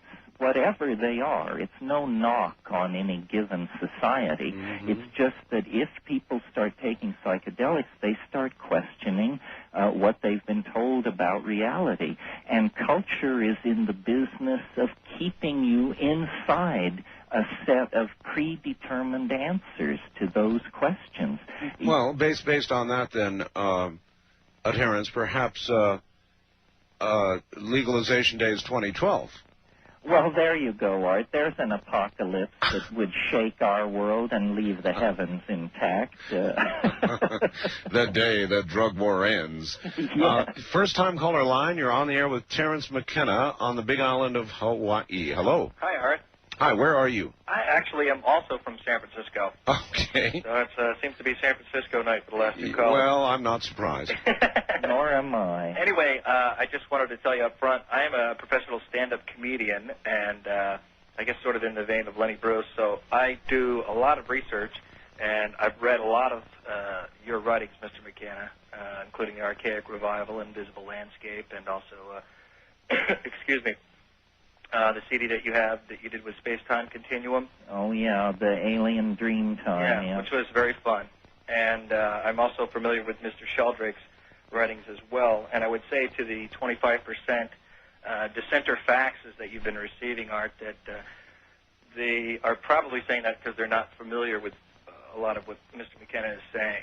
And a lot of them never will be. It'll go right past them, and they hear one thing only, and they see devils. And, right. That's okay.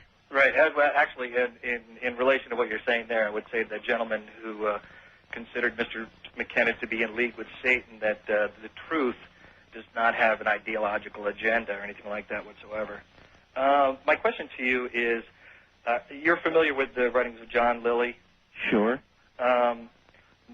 In my neighborhood, there's actually an isolation tank center, and I regularly go down there with mushrooms, and I'll hop into the tank while I'm doing mushrooms and whatnot.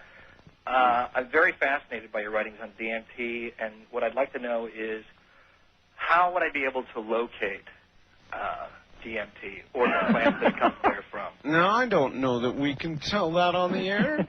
Well, we can say something. We've already said it's right behind your eyebrows. Right. So that's one thing. The other thing is, the real practical answer is go to the Internet in terms of if you want to locate plants in your ecosystem. There you go. There's vast discussion of this and incredible enthusiastic communities. But as Art says, we've already pushed the envelope. I don't think we can start peddling Schedule I substances on the air, nor would we wish to. Nor would you want me to, sir, because then you might not hear me anymore. Right. However, it's on the Internet. Look, it's a lot less dangerous than a lot of the other crap on the Internet, building missiles and bombs and all the rest of that. So... Can you? Can I ask you this? Can you give use me a search? Use a search engine. Right. All right. All right. Thanks a lot. That's what they're there for. Wildcard line. You're on the air with Terence McKenna. Hello. Wow, I actually got through. Yes, sir. It seems that way. Where are you? I'm in Madison, Wisconsin. All right. Go right ahead. Another hot bed. First of all, Art, I just wanted to say about a year ago I talked to you, and you were telling me that I was doing myself a lot of harm by using psychedelics, and I think Terence is just good proof that someone can turn out all right. No, I didn't tell you that. Okay. I didn't tell you were doing yourself a lot of harm. I thought you did. Nope. No? I wouldn't make that judgment. That's something that only you can conclude. I see. But also, I want to make a suggestion for a guest. I think Terence might be familiar with him, but have you ever heard of Douglas Rushkoff? Oh, yeah, I know Doug. Yeah.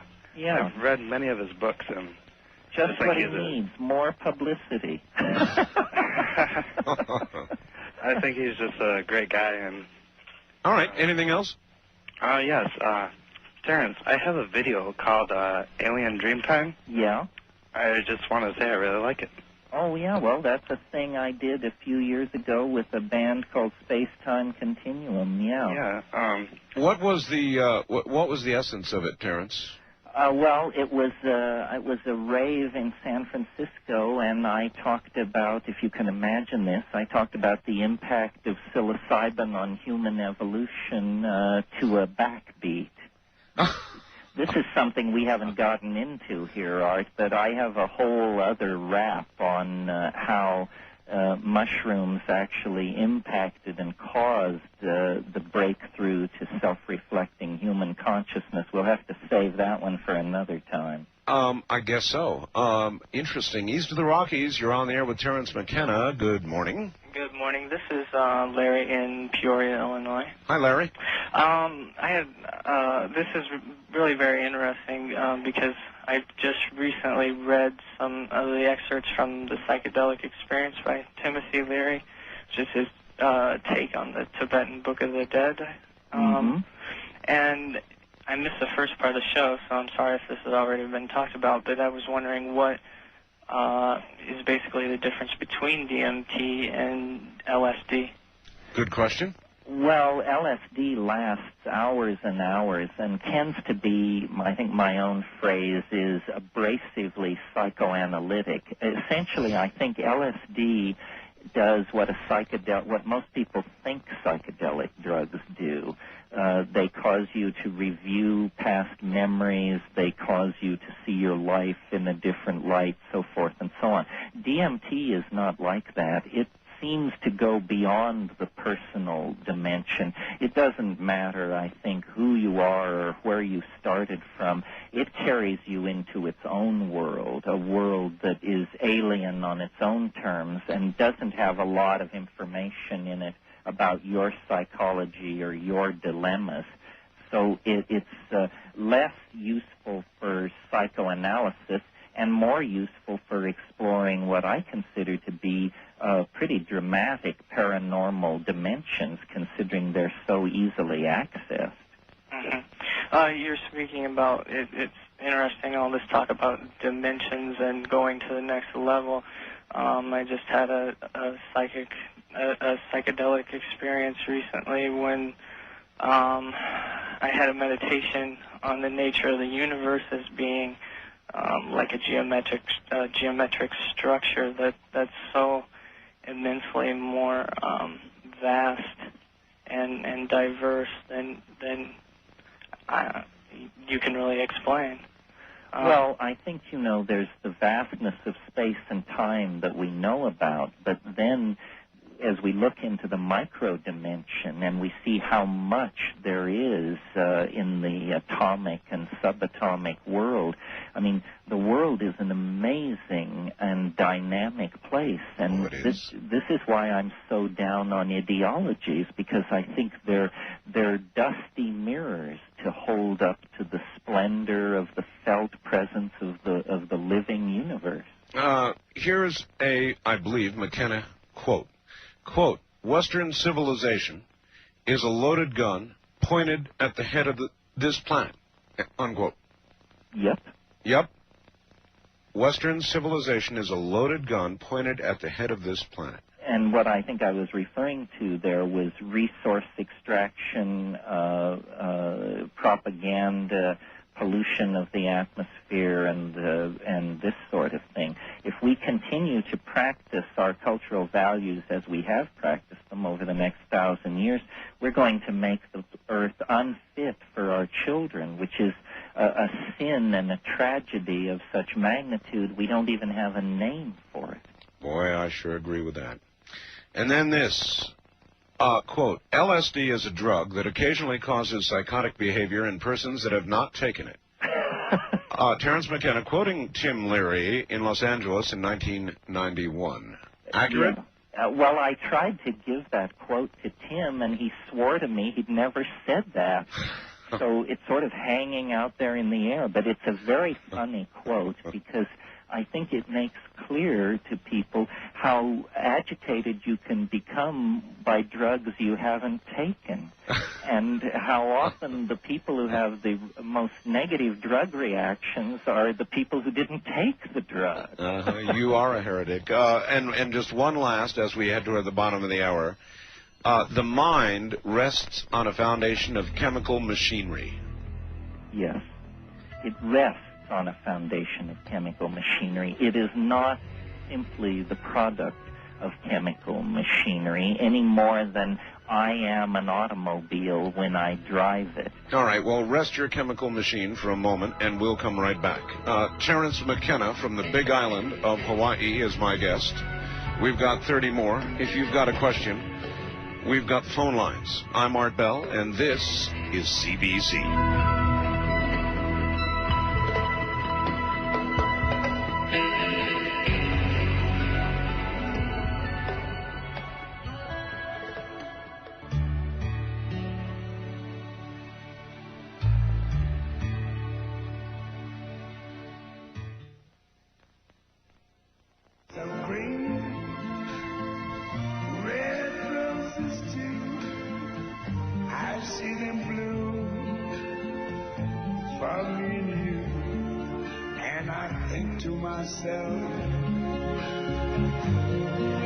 What a wonderful world.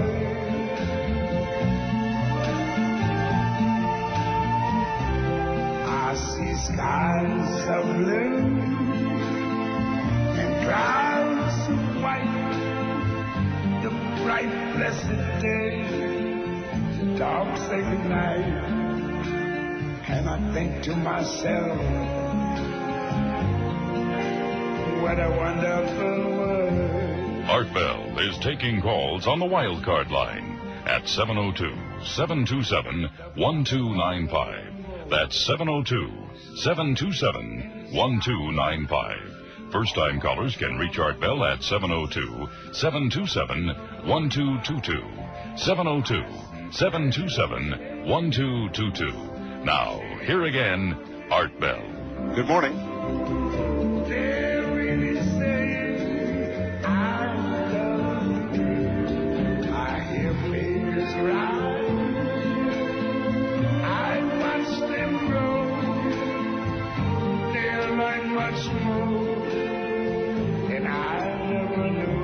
always been so in love with that.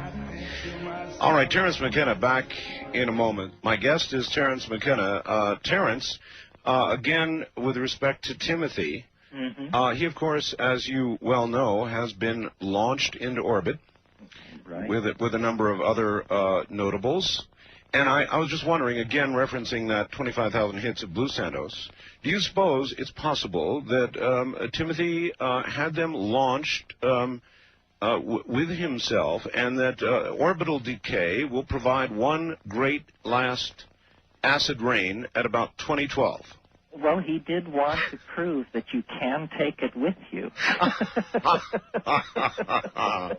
All right. First-time caller line. You're on the air with Terence McKenna. Hello. Hi there. Hi. Where are you? I'm in Nanaimo, BC. British Columbia. All right. Yeah. I first discovered UART about 3 years ago, and I was getting you very faintly at night from KEX in Oregon. Yes. Now we've got you on CFUN in Vancouver, and we're all real happy about it. Thank you. You keep us up all night. So, Terence, Sure. I've read, I think, all of your books, if not most of them, and in True Hallucinations, there's a part where you have a mushroom in the hut with you and your brother, and he makes a sound that you describe, but I think nobody else that, unless we were there, we wouldn't understand the sound. It makes the mushroom glow, or appear to, and you were speaking before about human consciousness interacting through resonance with the universe around us. And I wonder if you could sort of explain how those two things tie in, and in doing so, I'd like to ask you if you've read The Holographic Universe by Michael Talbot. I have read The Holographic Universe. He was a friend of mine. He unfortunately died a few years ago. Resonance is the principle, almost magical, of action at a distance. You can play a certain open note on the cello, and the piano 50 feet across the room will sound in the same octave. So resonance, we know it exists. It's a musical phenomenon, but what we need to realize, I think, is that resonance is built into time. Time, in a sense, you could say a given moment in time is a kind of hologrammatic interference pattern of past times, and I consider those past times to be in resonance. So one of the things Art and I haven't discussed tonight about my Timewave is that it does allow you to look at a certain period of time and decide what it was in resonance with in the past, and those past epochs that are influencing it, then their influence can be seen in popular fads, furniture styles, what movies are up, that sort of thing. Mm-hmm. Now, with the DMT, you say it's produced in our bodies. It is. Can the DMT molecule in the brain change our electron spin resonance in the molecules in our brain? And can that possibly make our brain act as an antenna that allows us to see all those other things that you're talking about? Well, these are the kinds of ideas that my brother and I were playing with clear back in the early 70s, and the tragedy, one of the tragedies of the repression of psychedelics is not that they were taken out of the hands of the curious public, but that they were made off limits to scientific research. Not that anybody put up a sign, but it was very clearly understood that pharmacologists who specialized in psychedelics could expect to be passed over, not promoted, not given the plum jobs. I could spiel off a dozen questions, very interesting central questions about the mechanism of psychedelics that we could answer with ordinary clinical studies. It's simply that how do you do ordinary clinical studies on substances that the government has made illegal? Well, you don't. It's impossible. Of course you don't. Wildcard line, you're on the air with Terence McKenna. Hi. Wow, this is a very serendipitous meeting. Thank you. I play around with a lot of EEG for the last few years, and I find that I do serendipitous things, but unplanned. Hey, thanks, Art. Sure. What do you think? Well, there was one physicist, I can't think of his name. He describes time as nature's way of keeping things from happening all at once. That's exactly what Terence just said we're going to come to at the 0 point 2012. Yeah. Yeah. Well, I wanted to get back into a little bit of physics, but almost cosmic physics, having to do with black holes. Okay. And I wanted to ask you how you felt about the black hole being nature's way of the ultimate recycling device in the universe. Well, it certainly is this. Anything which falls into a black hole is deconstructed down to spin and angular momentum, and I think all other information is stripped out of it. I think, if there can be gravitational wells like that, then there can also be the kind of novelty wells that I'm suggesting. In other words... Novelty wells? Well, if statistical probability is not a very clear way of looking at the universe, if in fact probabilities vary through space and time of any given event, then there will be areas of extremely high improbability and conversely probability. So I think we've got to get past this idea of time as a smooth surface and begin to think of it as a kind of landscape, an area, a place where some things are more probable in some places and some things more probable in others. You look for water in the bottom of the valley, you look for glaciers up on the slopes. I think time has a topography. It is a topological surface of some sort, and science in the West has just completely sailed past all this. Well, how is it described? Well, I don't want to make a long thing out of this, but... Well, in Newton, it's described as pure duration, in other words, perfect flatness. Then Einstein comes along and he says, well, no, in the presence of massive gravitational objects, space-time has a very smooth and slight curvature. What I'm saying is that even at local scales, time is variable, and that when we explode time at any scale, we discover the same fractal patterns as we're seeing on scales far above and far below it. So really, the or far in and far out of it, too. Far in it and far out of it. So really what it is it's like a Fourier transform or something like that. It's a holographic matrix that is self-similar on many scales. The organization of a galaxy, the organization of an atom, these things, in my theory, are morphologically linked. They look that way because they are linked across scale and across space and time by an underlying architecture of the universe. There's a big mystery now in cosmology, the dark matter mystery. Where is 90% of the matter? For the galaxies to be hanging together under the laws of gravity, 90% of them must be missing. Well, I say there's no missing matter. What's missing here are some laws, and the laws are missing. Could it be consciousness itself? Well, it's this appetite for complexity, that every particle in the universe participates in this. The galaxies hang together as spirals because it's the more novel thing to do, not because they are under the control of gravity, but because there is a cosmic law of aggregation toward novelty that we've missed. Would the Fourier be a way of measuring that, say with Fourier measurement of the brain itself or EEG?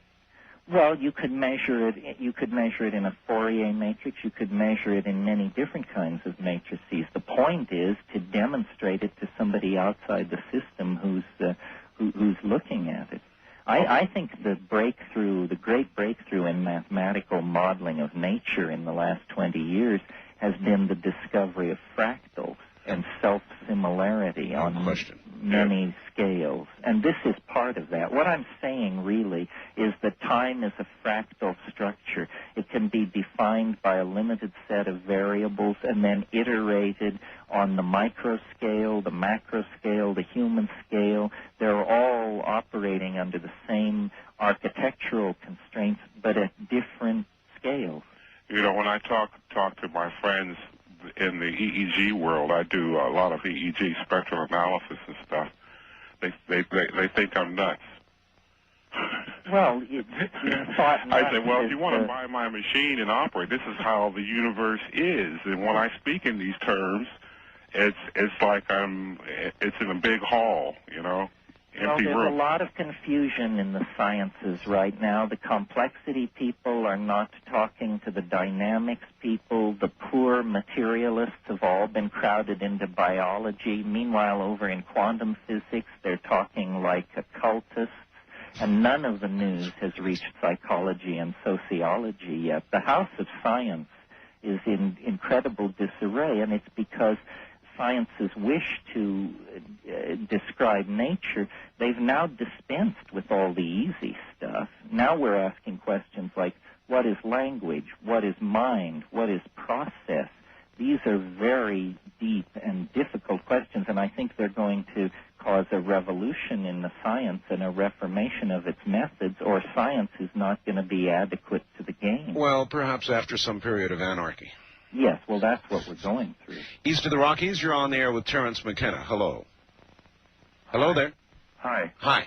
Hi, I just want to start by saying thanks, and I wanted to say it's an honor to speak to Terence. I'm a big admirer. Where are you, sir? I'm in St. Louis. My name is Alex. I'm 21 in St. Louis, Missouri. All right. Okay, and I wanted to start by actually commenting on a couple of things that have been said earlier this evening. One, I'm looking really forward to 2012, and I'm looking really forward to being part of human evolution and being in control of that, really.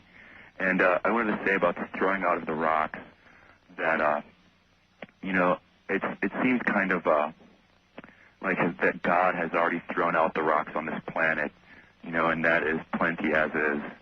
You know, that is the way things are, and that's the planet as we have it, and that should be plenty of knowledge as is, you know, for us to understand everything.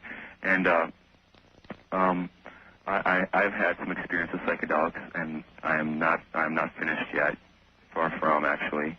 And but the truth to it is that my own personal belief is that you achieve true enlightenment after being sober and meditating in sobriety and getting inside yourself. The truth is not outside, it's inside. That's a very interesting point. Terence, let me ask you a question. Do you contemplate the possibility that your trip will be complete before 2012? In other words, your personal trip, that you will conclude at some point that you've done as much as you need to do and know what you need to know and don't need to do it anymore? I can imagine that. What I would like to do is take my ideas and turn them over to a general community of interested people and let the chips fall where they may. You know, science is the only human endeavor where you actually get points for proving you're wrong. And I love that approach. I'm not interested in pontificating or building dogma or founding a cult. I'm interested in the ongoing adventure, which is a collective adventure, of generating ideas, testing them against reality and the evidence, discussing them with other people, and then going on to build better ideas. And I cannot believe that Timewave Zero is finished or complete because I have finished with it. I'm hoping that, like work done by greats in the past, this thing can actually be validated as a real insight into how nature works. Right, well, that would have been an arrogant attitude, and I'm glad to see you not displaying it. Yes, I would like to see this thing broken on the wheel of rational discourse or progressively advanced to new levels. All right. West of the Rockies, without a lot of time left, you're on the air with Terence McKenna. Hello. Hi, this is Dan from Northern California. Hi, Dan. Hi, quick question, Terence. Yeah. On your book, Food of the Gods, you talked about early proto-hominids encountering, psychotropic plants, I guess psilocybin, and that, being sort of the catalyst for this, incredible leap of human consciousness. What about the next step in our evolution? Do you see it coming through some sort of psychoactive substance that we either have yet to develop or encounter? Well, I think that we have encountered these things. I think the enormous creativity of the last half of the 20th century is a direct consequence of the rise of psychedelic chemistry and the breakdown of barriers between cultures. In other words, most of the people designing and building the Internet have psychedelics in their past. Most of the people in the music business, in fashion, in media, in scientific research, medical research, architecture, the dirty little secret about the creativity of 20th century civilization, at least in the last half of the 20th century, is that it rests so firmly on a psychedelic base, and yet we deny that. I've got one final question I've got to pose to you with regard to our discussion on the Internet. I interviewed Charles Osman, an expert in nanotechnology. He predicts that within the next few years, or even less, we will begin to encounter sentient entities within the Internet. Artificial intelligences. I believe that will happen. Hans Moravec has written a lot about this. He would be a guy for your show, Art. And he's talked about how these AIs, these artificial intelligences, they learn 50,000 times faster than a human being. Well, you turn one loose on the Internet where it can talk to all these computers, it can make 50,000 years of progress in 1 year. Moravec thinks we're not even going to know what hit us when these things come into being. Listen, time as we must measure it is coming to a close. How many books have you written? 5 or 6, Invisible Landscape, Food of the Gods, Magic Mushroom Grower's Guide, True Hallucinations, Archaic Revival, on and on. Where do people get these? Regular bookstores? Oh, yeah, they're Bantam and HarperCollins, so any decent bookstore has them or can order them. All right, suppose somebody would like to send you email on the Internet. Now, be careful here. Okay, here it comes. HCE@well.com. That's HCE, think here comes everybody, at well.com. HCE@well.com. Right. That's so appropriate. Here comes everybody, indeed. Do you are you able to answer the majority of the communications? I try. It may be short. I'm getting about 70 email messages a day. What you're going to do to me, Art, I can't even imagine. But I will make a valiant try. Conciseness counts. All right, it does indeed, and people should understand that with the volume you're about to get, it may be brief. Terence, what a pleasure it has been. Again, we will do it someday. If they don't toss you into the volcano first, we'll do another interview one day. How about it? Well, I'm worried they may toss you after this one, but if you're there, I'll be here. All right, Terence, done. Okay. Thank you, my friend. Bye-bye. Take care. From the big island of Hawaii, he's headed back up to his mountain. And me, I may be headed for the volcano. Who knows? That's HCE@well.com.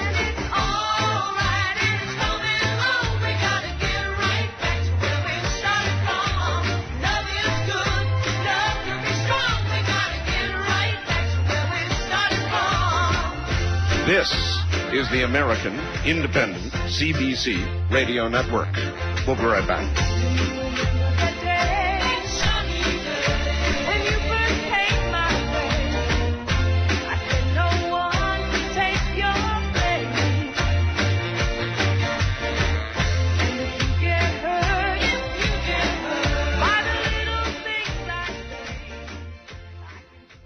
To a question just posed to me in a chat room. Is it Art or Ramona? It's Art. And yes, I am in a chat room right now on America Online. And you're welcome to join us. Welcome to join us. It's you just get on AOL and then enter keyword Art Bell.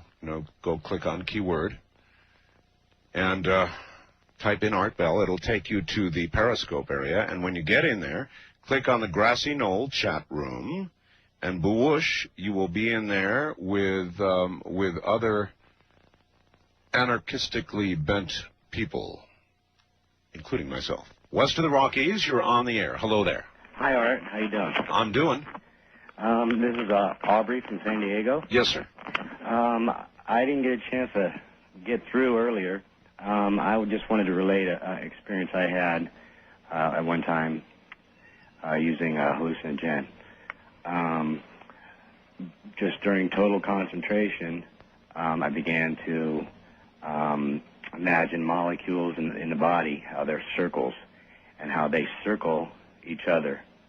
And from that, I went out to a planetary scale, how this moon circles the sun, or the Earth, and the Earth circles the sun, and it went on, and I realized that, or I felt that circles were the key somehow to everything, the universe and everything. And I had that confirmed one time watching a program about bees, and how bees, when they build their hives, they build them in, they're hex-shaped, but hex are just circles attached to each other. Did you know, sir, that, let me see here, let me do this. Did you know that about 95% of all the honeybees in the world are gone? I wasn't aware of that. Give that one a little bit of thought in view of what you said, because that is a true fact. Gone. East of the Rockies, you are on the air. Good morning. Yes, this is Don from Pekin, Illinois. Hi, Don. Yeah, I think your guest is playing with fire and he's going to get burnt.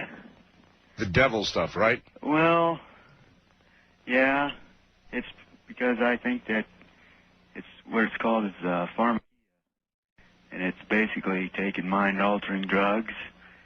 That's what he's doing. I mean, there's no question about it. That's what he's doing. And you try to conjure up demonic forces, and well, now wait a minute. I don't know that I agree with that. In other words, we can have an argument about consuming pharmaceuticals of the sort discussed.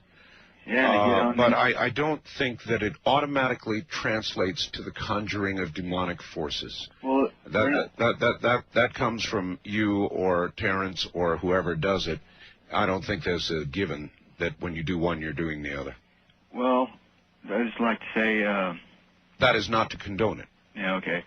I just want to say that his idea and also the remote viewer's idea of this thing about this new age coming in 2012 or whatever, it's bunk. Do you? I just think it's bunk. Really? And only time will tell. If somebody came on and said that a very religious person were to come on and to say the Lord is going to return in 2012, would you be calling and saying, what, bunk? Yes, I would, because no man knows the day and hour. Well, so it is written. And look, I respect your view and your faith, and I don't wish to tangle with it. I asked you a question, you answered it fairly. I don't tangle with anybody's faith, and you certainly are welcome to yours, and I suggest you hold it dear. That may surprise you, or it may appear to you to exhibit too much tolerance. I really don't know, but I don't have a problem with your faith, and I'm sorry you have a problem when you listen to ideas that offend your faith. If it is unshakable, then surely it is not so easily crumbled. West of the Rockies, you're on the air. Hi. Hi. Hello. How are you? How am I? Doing good, mate. Reasonably well, I guess. I'll catch the rest of it when it comes around at 3 o'clock. Yeah. Calling from Fairbanks. Fairbanks, Alaska. Yeah. a balmy 45 degrees in Fairbanks. Is it really? Yes. When you come to Alaska, don't forget to pack your mosquito repellent. Yeah, I know that during the summer they have mosquitoes. They're out already. They actually have mosquitoes that rival some small model planes. Yeah, state bird. Yeah, birds, right. You're exactly right, and I'll bear that in mind. Anything else? Yeah. I didn't get the show the other night at the time it was going on with the lady on the pet food. Oh, my. That was quite an interesting show. Right. But I can report that in Fairbanks, at least the veterinary clinic that I deal with, the animals go to the Borough Animal Shelter for cremation. Well, I'll tell you one thing. That I know for a fact because the vet has told me. And secondly... Well, that's right. You want to ask. I think everybody needs to know you should ask. The animal shelter takes the crematory, heats the building. It goes into a heat pump under the building, and that's what heats this animal shelter. All right. I appreciate... Oh, that's what heat... So they use it as fuel, huh? Great. Well, I think I prefer that disposal method, certainly, to the one described the other night. In other words, recirculation. In other words, cannibalism. But, you know, I really don't want to get back into that right now. I'm going to try and avoid that. That was rough to do. First-time caller line, you're on the air. Hi. Hi, yes, this is Dave. Dave from Tracy, California. Hello, Dave. Hi, I was listening to the show tonight, and it was a great show. Thank you. And I was wondering if you know, I'm kind of looking at it as far as other life being out there, and does this necessarily mean that maybe you know, with the NASA and the new discoveries being made, would this, you know, basically null the thought that there is other life out there, or are we just, you know, not at all. This is all okay. No, not at all. Okay, great. Yeah, because I've been reading a lot of things as far as life living in, you know, deep in the ocean without direct, you know, sunlight. We already know it exists. Yeah, so I'm documented that volcanic venting. It exists on the energy given by volcanic venting. So I'm thinking, you know, with the Europa, the moon of Europa, there's probably life on, like NASA says, and I'm not sure if they admit to it, but you know, billions of planets could sustain life throughout the universe, and I think that I don't know, maybe this 2012, it just might be an enlightenment to where we move to a... Well, let me ask you a question, sir. Yeah. Who do you think is more likely to get there first, Terence McKenna or NASA? I would have to say that Terence McKenna in the you know, in the public view, but as far as NASA that's actually quite a serious question. Yeah, I think NASA knows quite a bit more than what they do tell us. And I think that just goes to show, you know, that they're letting out. Yeah, maybe we've been asking NASA the wrong questions. Well, yeah, that could be. And like I say, you know, I'm sure they, you know, back in the 70s when they looked at the face on Mars, you know, that's just scientific curiosity has to take you from there. Even if you don't believe that it is a face on Mars or something, you still have to wonder, you know, without a better picture, you know, what is it? I appreciate your comments, sir. Thank you. How about the rest of you? Who do you think is more likely to get there first? The Terence McKennas or the NASA people? That's like, well, I don't think I need to explain that question. Wildcard line, you're on the air. Good morning. KQMS, Redding, California. There she is. How come you always say that? I don't know. Just I guess it's like a knee-jerk reaction. Okay. A pagan? Didn't you tell me that you were Irish? English, Irish, French, Celtic. Indian. You have a Celtic background? Yeah. Your ancestors, before Christianity came to Europe, were pagans. Probably. The old religion that was in place... I'm not insulted by that. Oh, no. I consider you one of us now. I don't know what my ancestors did. Well, I do because I looked it up. And the old religion that they practice is the one that we practice in my household. And that is a pagan. You asked me. I had to think about it. Nobody's ever asked me before. So you thought about it, and now you have subscribed to it. No. I have always subscribed to it. I've never really put it into words. So you thought about my words and you have subscribed to them. No, I thought about your words and I came up with a definition. Which you consider to be accurate and describes you. No, I just made it up for you. Well, then, what do you mean you made it up for me? You made it up to please me? No, I made it up because you asked me a question and I wanted to give you an answer. Well, I thought you just did, and it was affirmative, confirming that you say, yes, you are a pagan.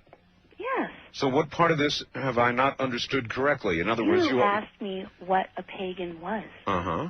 And then now today you're coming and you're saying, I am indeed. Right. Are you not? Mm-hmm. But listen, I'll let it our pagan ancestors also used a 13-month lunar calendar. And That's true. Yeah, and it's very interesting. Each month they ascribed a tree to it, and so I looked yours up. And? It's no surprise that you are the oak, the mighty oak. But listen, in the personality profile, the first line was, the person who's born in the month of the oak is inclined to tell the truth without any regard to the consequences. Yeah, that's me, all right. I know it's you. I know. I thought, that is so you. It is. It is. You're exactly right. Thanks. It's true. I really don't care. I mean, I would just as soon be able to do whatever comes up and seems logical to do next, or not do it, if you follow me. West of the Rockies, you're on the air. Hi. Hi, Art. This is John from Bonnie Lake. Hello, John. Washington. Yeah. Yes. Well, I just wanted to mention, that the Bible does say that that every knee shall bow and tongue confess that Christ is Lord. Yep. And I also would like to tell you that the science of mysticism is very old, and the prophets of old fought against it. And the reason for it was, as some of your callers have already tried to tell you, that we do open ourselves up to ungainly forces, evil. And yeah, but you open yourself up. Why can't you imagine that you open yourself up to more than just that? In other words, there may be a whole field of things out there. Some of them very godlike, and some of them, as you imagine, evil. Why can't you imagine that both may be lurking? Because I do, but the Holy Spirit is the good, and every other definition that follows suit. I mean, when Pharaoh and the old people of old stood up against God by using their mysticism of science. That tells us right there. Okay. Well, I would not in a million years, sir, argue with you or try to convince you otherwise. That is me. And I'm happy to listen to you and your views, which I just did. And I am sorry that you are threatened by discussion of anything that doesn't quite fit into that very, very narrow, specific belief system. First-time caller line, you're on the air. Hi. Art? Yes? How you doing tonight? Well, you're listening. Oh, yeah. Hey, I really liked your last guest. He was great. Yes, he was very good. Yeah. And he stirred something up in me. I've experienced some time travel. Well, he suggests that really has not occurred yet. If you heard his comment on time travel, it was in response to my question, if there is time travel, then where are the time travelers? His answer was that they will not be here until time travel is invented. Yeah, but he's talking about physical. No, he was not defining whether at that moment that it becomes possible it will be metaphysical or physical. He wasn't defining that. He was merely saying when it becomes possible, through whatever means, we will then experience many, many time travelers. It is the most interesting answer I've ever heard to that dilemma. He never explored one aspect of time travel through our genetic code. Well, you're right. You certainly are correct. And as a matter of fact, the discussion we had the other night after the 2020 program may be centered right there. In other words, when organs are transplanted from one person to another, there may be a genetic memory that is passed on and then fades as time goes on, as would seem to be evidenced by those who feel some special urgings or cravings or believe they are for a period of time part of another for some period of time. That may be a genetic transference. A wild card line, you're on the air. Good morning. Hi, how are you? All right. This is Mike, Glendale, California. Yes, sir. A couple of points. You know, whether it be Bible prophecy or remote viewing or any of these areas, you know, it's speculation. It's anything but an exact science. You know, the remote viewers can't see beyond 212 or 217. 2012, yeah. And our conclusions are just our conclusions. They don't mean anything. Just like Bible prophecy and people that want to turn it into a fairy tale, it doesn't mean nothing. And we have to look at these things. We have to study them scientifically rather than this knee-jerk reaction to go off into the wild blue yonder with speculation. And we have to stick with science, what we know, what we can hold on to, and not all this other... Well, I know, but we also at the same time do not want to be blind to the possibility that... Midnight at the oasis, send your camel to bed, shadows painting our faces, traces of romance in our hair, heaven's holding a half moon, shining just for us. Let's slip off to a sand dune real soon. Kick up a little dust. Come on, cactus is our friend. Art Bell is taking calls on the wild card line at 702-727-1295. That's 702-727-1295. First-time callers can reach Art Bell at 702-727-1222. 702-727-1222. Now, here again, Art Bell. Once again, here I am. Top of the morning, everybody. Great to be here in these waning moments. Flew by, didn't it? Terence McKenna. That was fun. All right. This is fun, too. To be able to tell you about the best portable radio in the world. All right, don't forget, tomorrow night, Sean David Morton will be here at 11 o'clock. And then at the midnight hour, the witching hour here on the West Coast, alien creature being interrogated at Area 51 and smuggled out. It will be a 1-hour opportunity to ask Victor questions. Now, that photograph, the second photograph, is on my website right now. It is a worldwide exclusive. It is nowhere else. So take a look at it if you can between now and tomorrow night's show. Take a look at the photograph. It is what we will be discussing.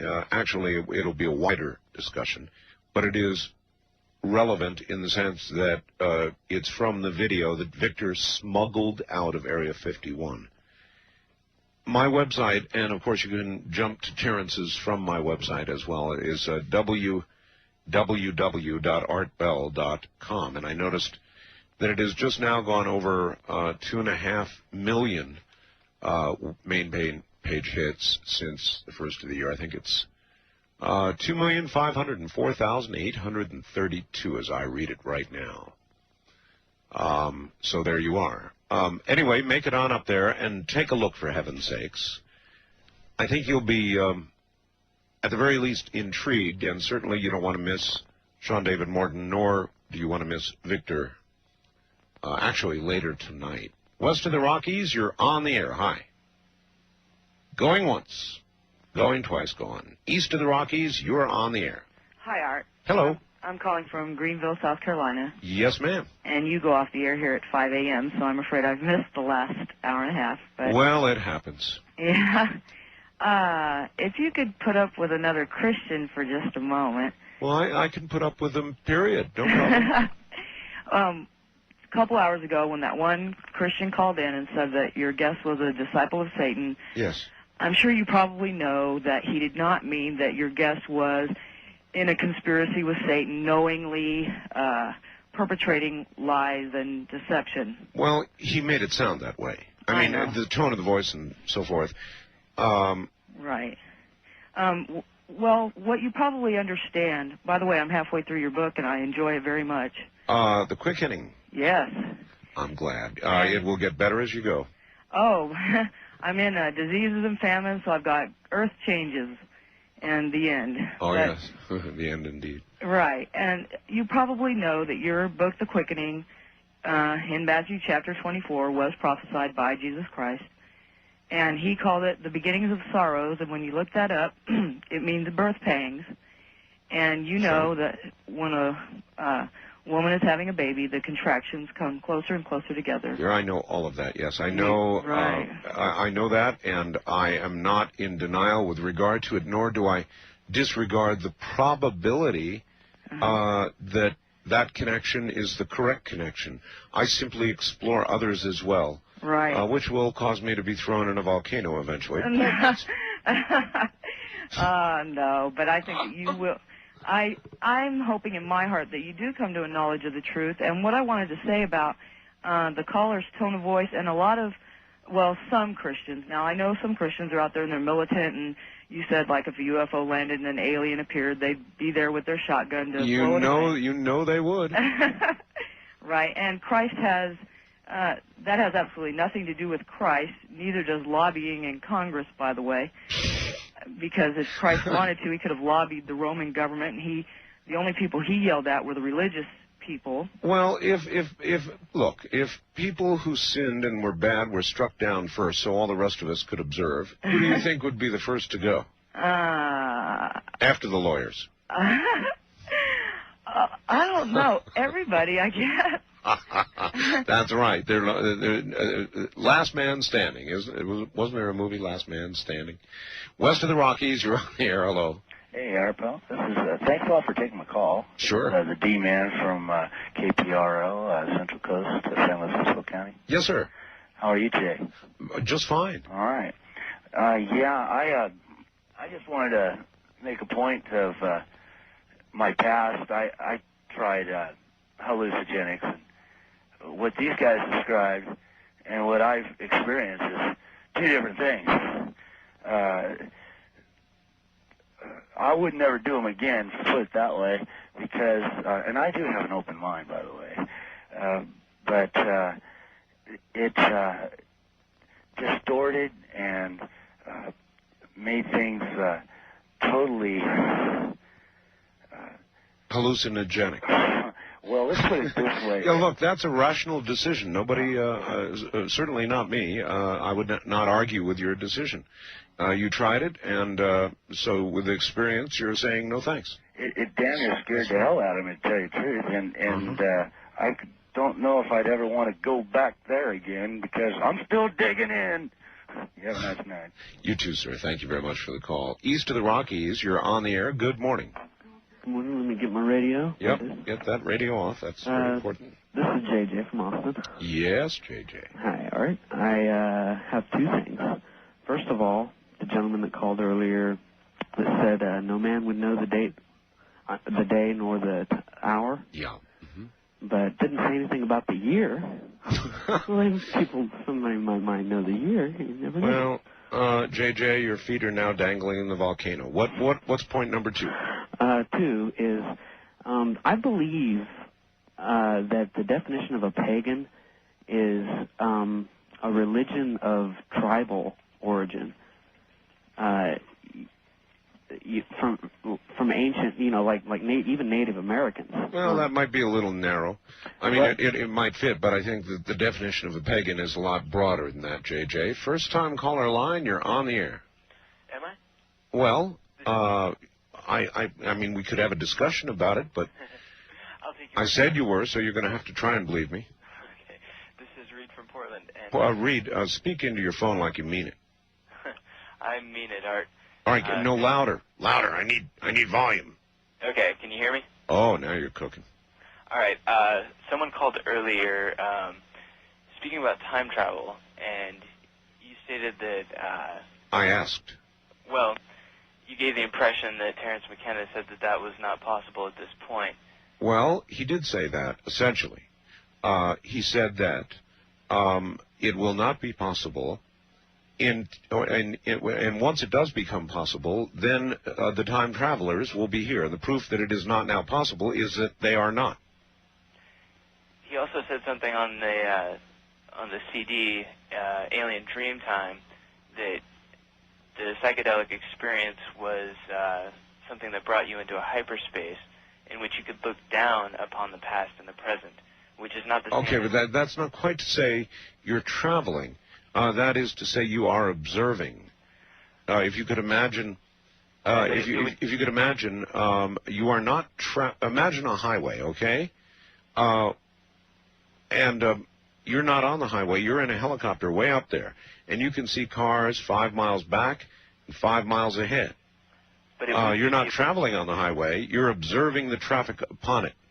Exactly, but it would give the observer the experience or the impression of traveling along the highway. Okay, fair enough, but that is not to say that is what you are doing, and that is a very important thing to delineate. Was to the Rockies, you're on the air. Hi.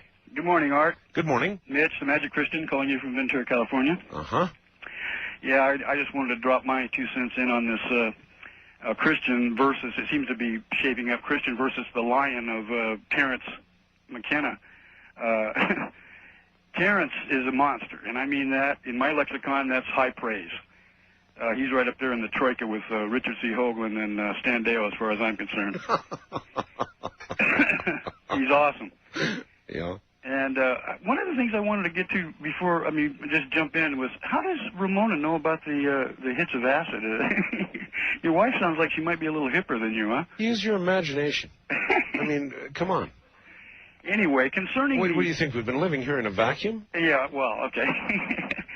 Anyway, getting back to the condemnation thing on Terence, I want you guys out there that are listening, my brothers and sisters in Christ, to concentrate on the love of Jesus, There is now no condemnation, that kind of thing. And I also want to talk about substances and things. After an acid trip that I had back during my teens, I realized that there were no evil things. You don't give a child a gun, right?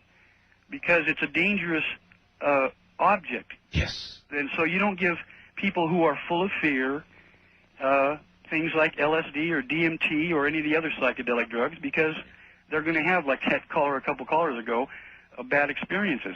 You got to be well-grounded to, what do you call it, the ally? That's a reasonable comment, thank you. It really is one of the more reasonable comments you've ever made.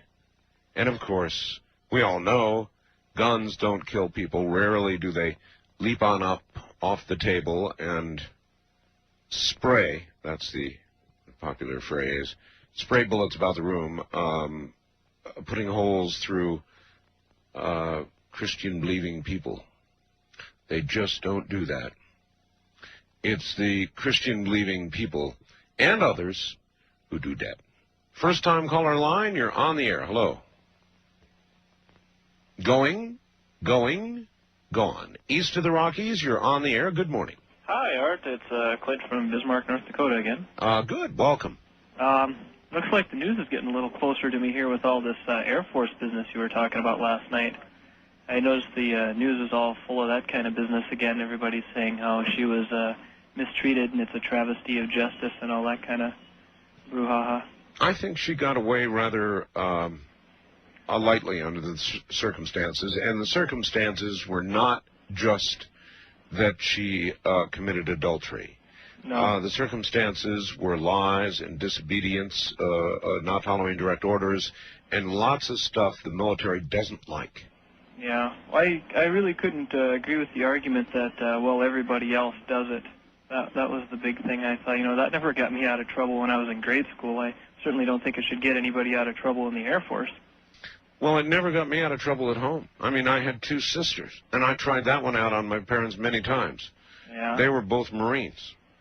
It never worked. It never worked.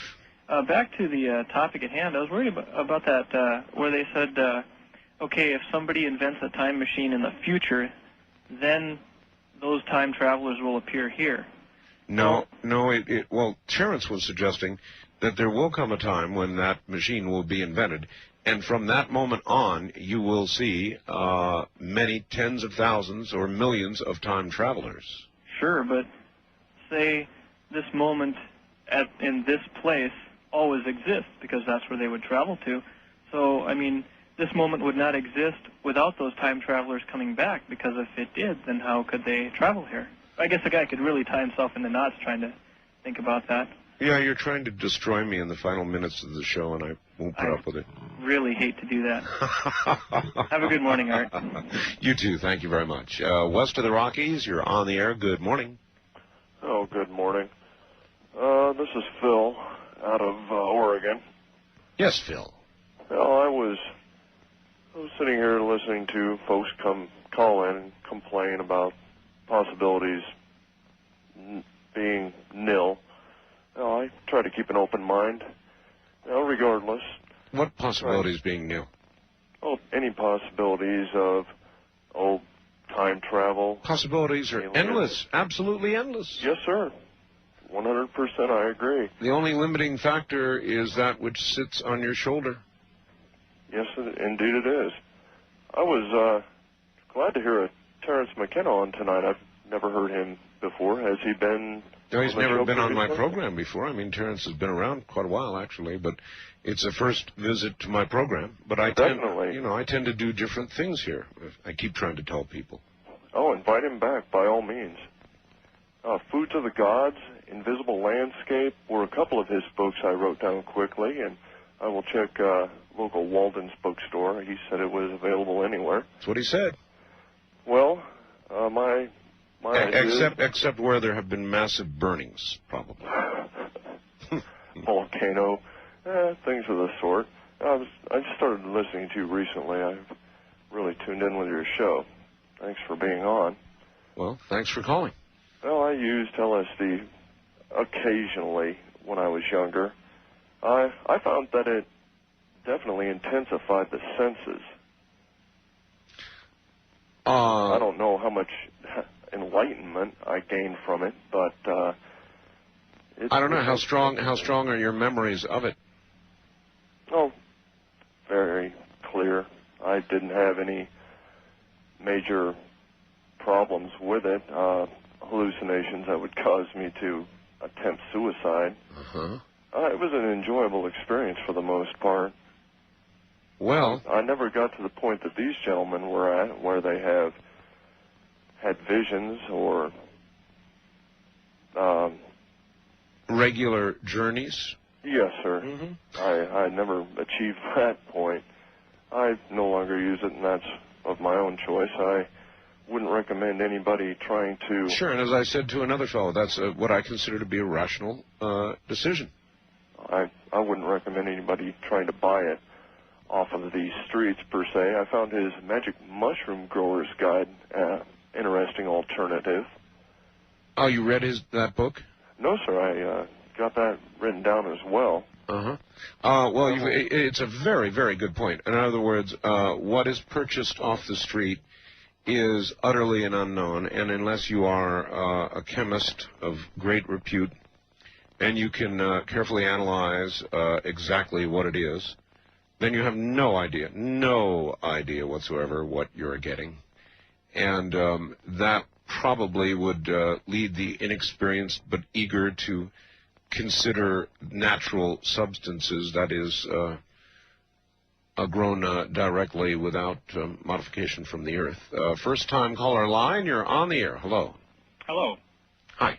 Art. I just wanted to call in because I'm a little bit troubled that all of the people seem to be calling in favor of your guest, who I really enjoyed earlier. Well, now, I would say it's about 50-50 in the last hour, if you count the people who said he was the devil. Right, but I guess what concerns me is that everyone who seems to be calling in favor of him are people who have either taken or want to take, psychedelics.